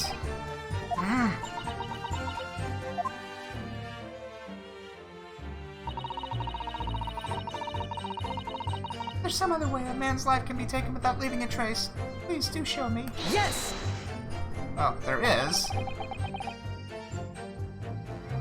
Yeah, that's true. She really would. Without leaving a trace. If someone is shot, or strangled, or stabbed, or thrown from a height, However a person's life is taken, there are always telltale traces on the body. Quite right, dear lady. And as our police force has thoroughly examined the body of the deceased, there could be no doubt. Isn't that right, Inspector Hosonaga? That said, I always aim for a flawless investigation. Physical traces with all those causes of death, that's true. Maybe there's some other way of killing someone that doesn't leave a mark. If, heaven forbid, you doubt me, young man, you're going to have to tell everyone how exactly you think the professor did lose his life. Otherwise, I'm afraid your argument falls rather flat, doesn't it? Oh no, perish the thought. Calling a sweet young lady's innocence into question? Yes, you can. You've got, whenever that you're doing cross-examination and presenting evidence, you have basically a certain amount of lives. If you screw up enough times, you get found guilty. On my honor, I, Tetsukuchi... I'm gonna have to get something to drink whenever I do this, because it really wears out my tongue. On my honor, I Ouchie! Will cut down any who dares cast such aspersions. A way of killing someone that leaves no trace. We need some evidence to back us up here. Yes, evidence. But of course, this country's inferior investigative techniques probably wouldn't pick up on it anyway.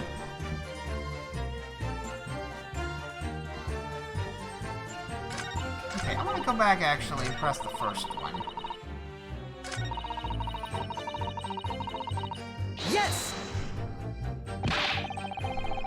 But his hand was on a searing hot plate for at least 3 whole seconds. You could not have noticed. Do you think so? Let me ask you something. Sorry? Ever since I arrived at this courtroom, and even still now, the fly on those unsightly black trousers of yours has been wide open. You can't not have noticed, can you? Huh? What? Ah! Ha ha! What fun! You hadn't realized. The dear lady is absolutely right. As your friend, you've embarrassed me as well as yourself, Ryunosuke. Why didn't you tell me? Dr. Wilson was a true English gentleman. He chose honorable silence over a vulgar scream, and your tiny brains imagined such a thing. Oh yes, I think my tiny brain can— Will you stop that? Yes! Well, I can't. Anyway...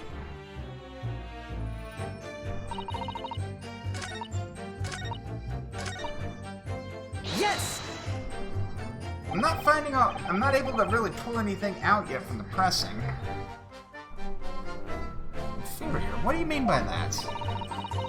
In the lands of the Great British Empire, the police store everything found at a crime scene for later examination. But in this country, you investigate once and that's the end of it. Isn't that so? Quite right. Le Carnival is open for business as usual today, just days after the incident. Exactly. Which means that even if the investigation takes a different direction, vital evidence will be lost.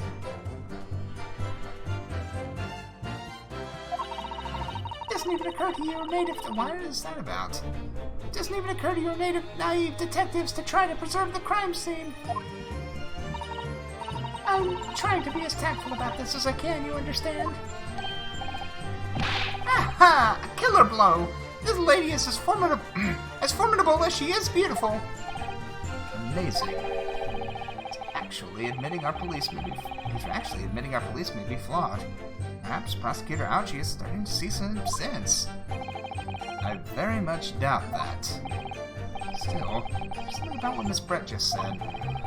There's a moment before, something didn't seem quite right.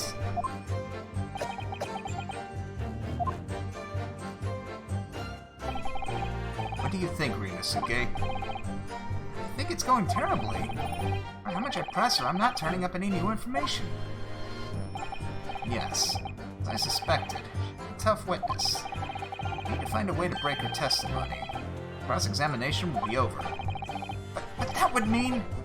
we have to find a way. There must be some clue somewhere to help us find a clink in her or chink in her armor. Kazuma. What, Ryunosuke? Here's one thing I noticed. Something that's been bothering me. Bothering you? You mean about Miss Brett? Actually, no. About the person standing next to her. Dr. Hosonaga. The detective. Yes, he seemed to react a little strangely to Miss Brett's last statement. Wondering if it might be significant. If it might present an opening, maybe. Oh, is that gonna be our thing? Having two people at the stand and looking at reactions? Alright, I have an idea. Try pressing her on that last statement one more time. You think so, but this time, instead of targeting the woman herself, let's see what we can get out of the detective. Alright then. Kazuma's thinking. Not soon enough, I suppose. To press Miss Brett on her last statement again.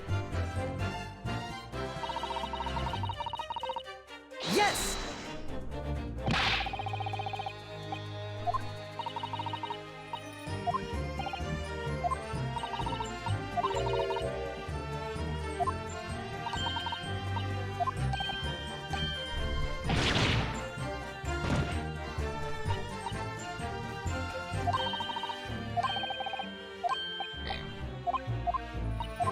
Cancel that. Yes! Oh, wait. It's the wrong one. It's the wrong statement. We cycled back to the beginning.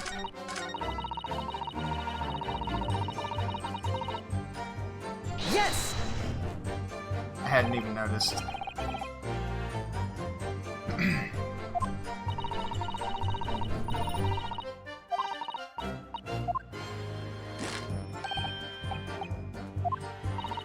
Wait.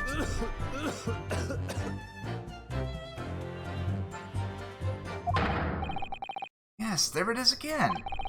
The detective's reaction is just the same as before. Why? Up until now, the detective has been in the stand with Miss Brett as her interpreter. But things are very different now. His testimony, the detective is just listening to what the Englishwoman has to say. A golden opportunity. What do you mean? People are actually testifying. They're usually very careful not to let anything slip. However, when listening to someone else speak, they often let their guard down. You're right, look at him. Lost in his own thoughts. It's time. Soothe the man and his train of thought. Sorry? Peruse? Explain how to do it now, Ryusuke. All to do with the witness marker. What marker? At the moment, we're focused on Miss Brett, who's the person actually making the current statement. By moving the marker left and right, you can turn your attention to other people in the stand. If you're looking at the other witnesses, you'll be able to pursue. I said peruse before. I don't know, I'm seeing things backwards. You can catch the person at just the right time. You might uncover some new information to pursue. If you ever notice a strange atmosphere amongst the people in the stand, take a good look around. Right then, they should move the marker across with then focus on the detective. Then pursue him with... see what's on his mind. Here we go. Wait.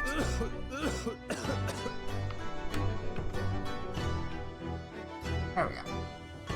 Excuse me! Yeah! What's the meaning of this?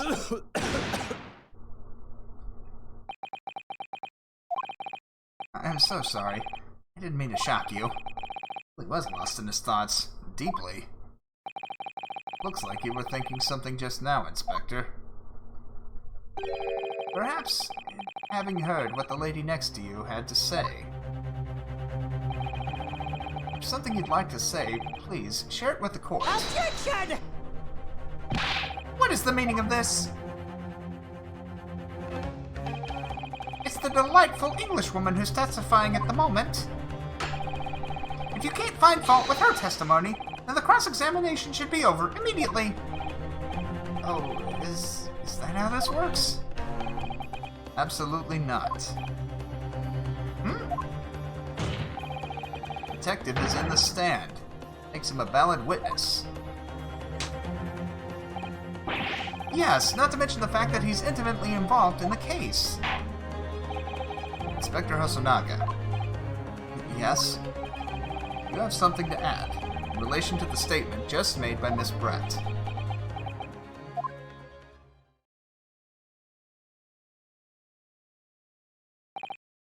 Well, yes, if you don't mind. I'd like to speak.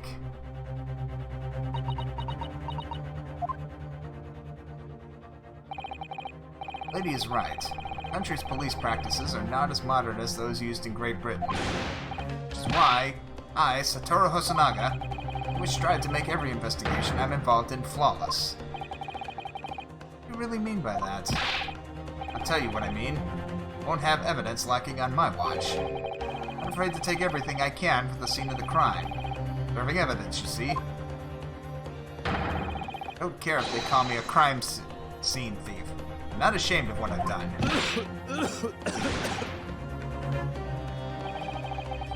Crime scene thief?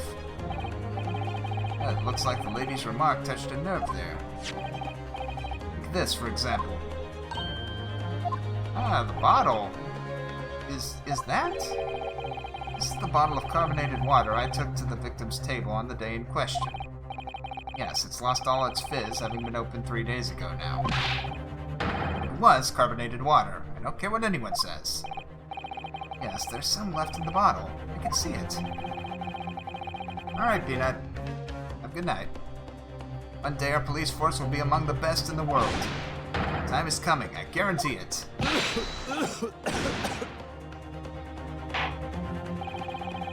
Can't say I condone the witness's actions, but I do understand the sentiment. The court will accept the glass bottle of water as evidence.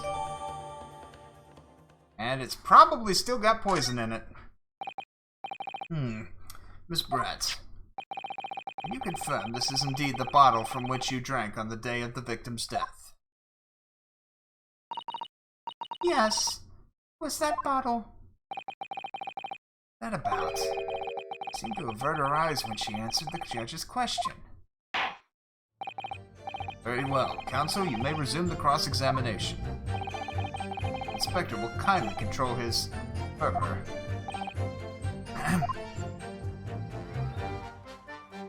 Yeah. Yes! Oh. Hold on. Right.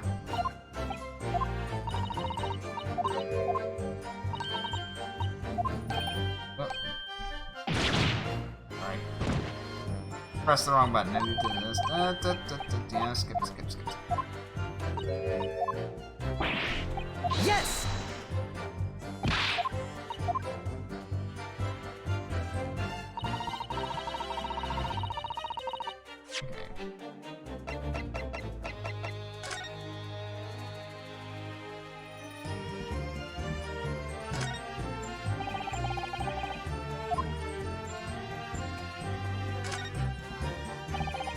The label is written in a foreign language that I don't recognize. You know what it says, Kazuma? I think it's French. Be very expensive water. Yes, but what does it say? That's what I was asking. Go to France and ask. You could just say that you don't know.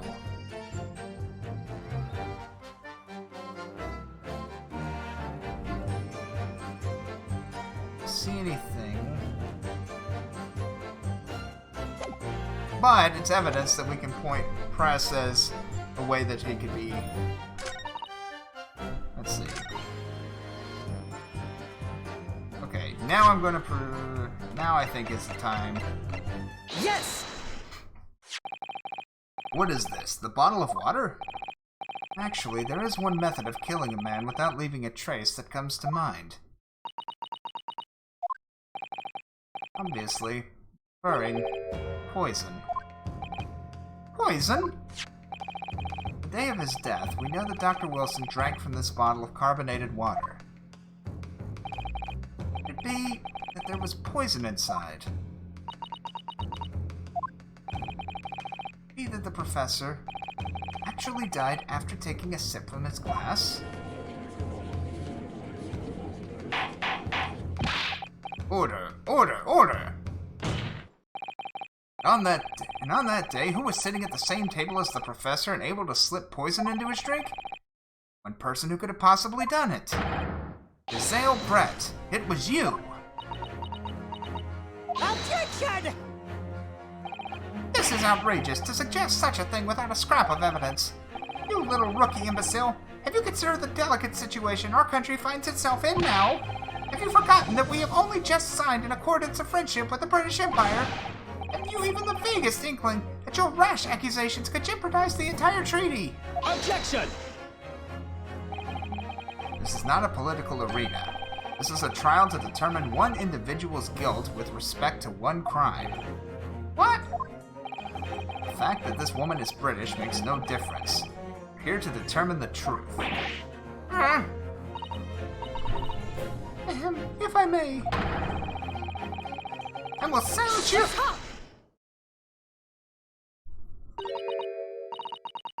It is you who should be silent. Of course. Dear lady! Where did that come from? She just snapped. I'm afraid I may have spoken unfairly before. Offer my most humble apologies. I'm sorry, my lady. To what are you referring? Described your police force as inferior. No matter how inferior they may be. Still investigated this particular point thoroughly, I believe. The bottle, I mean, Inspector. Whether it contained poison or not. Of course. You did? Forgotten what my guiding principle is already. Strive for a flawless investigation every time. Don't believe it. Naturally, we tested the inside of the bottle and its contents. And what did you find, Inspector? Your test for every toxin that's available in this country at the present time. Find no trace of poison of any description in the bottle of carbonated water, Your Excellency. What? Are you sure? Tests were meticulously carried out by our chief coroner himself. No! No! Could have been on the glass. I'm very grateful to all you Japanese. Successfully established my complete innocence in this horrid affair. Thank you. But of course, dear lady, the pleasure was all ours. So sure. This can't be right. Everything falls into place if he was poisoned. Thank you, counsel.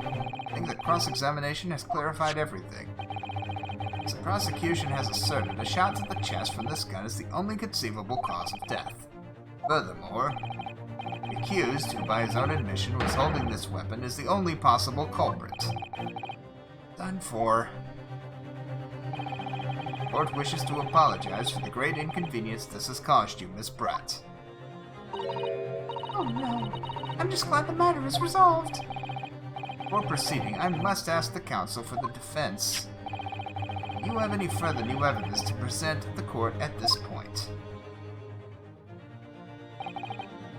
Kazuma? Sorry, Ryunosuke. Nothing more.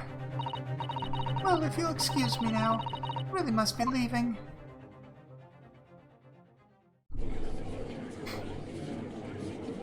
Hold it! Who said that? Oh! Please. Please wait. Actually, that was kind of a deeper voice. Please wait! Isn't that? What is the meaning of this? Forgive me for intruding on court proceedings, Your Excellency. Dusato Mikotoba, Judicial Assistant to the Defense. Mikotoba? Darkest hour. We're left to go. Like a bolt of lightning. In her hand, carried a small package, wrapped in a furoshiki cloth.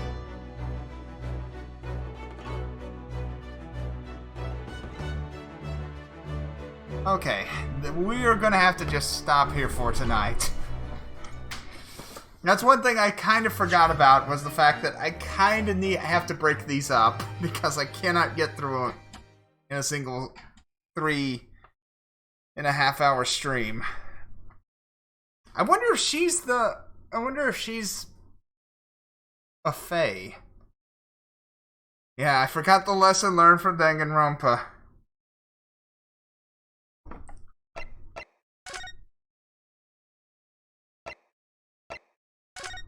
That's what I'm thinking.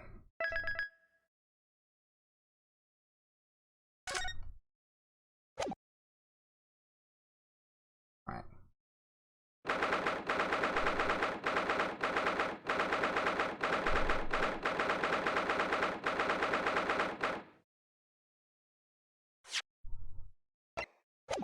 Alright. Oh.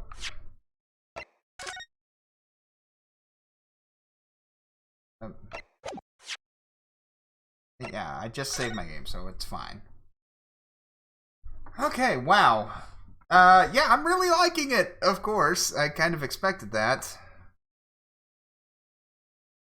And I really like the animations. I didn't know I wanted it, but yeah, now that I've got it, it's like, yeah, I kind of wish I always had it.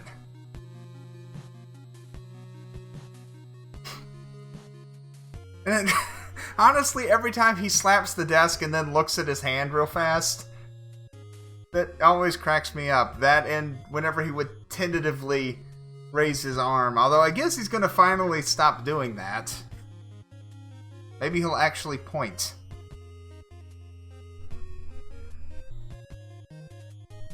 Yeah, when he's nervously looking around. Oh,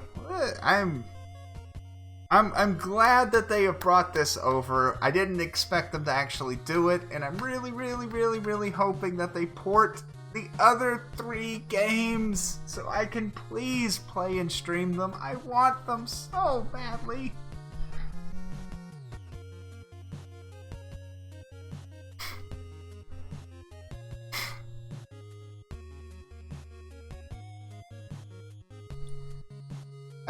Ace Attorney 3 has you playing as Mia. And Ace Attorney 1 is your first case.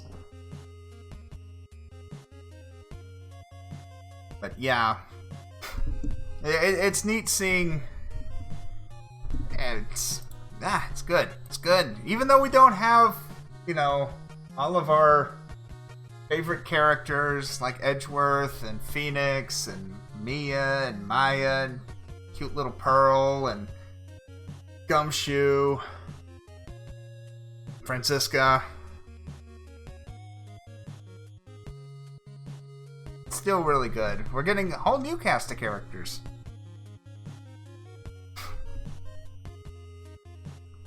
But, yeah. Yeah. We'll see. We will see. Alright. Well, thanks for coming, Glailev, Posh, Peanut.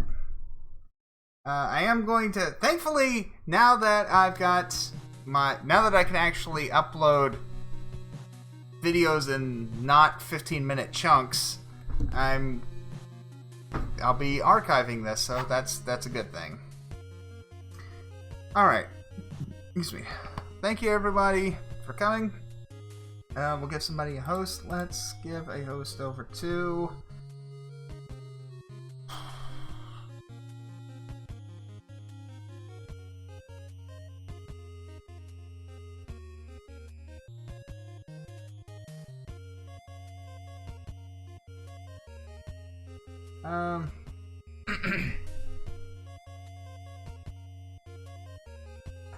We'll give it over to Shroomy.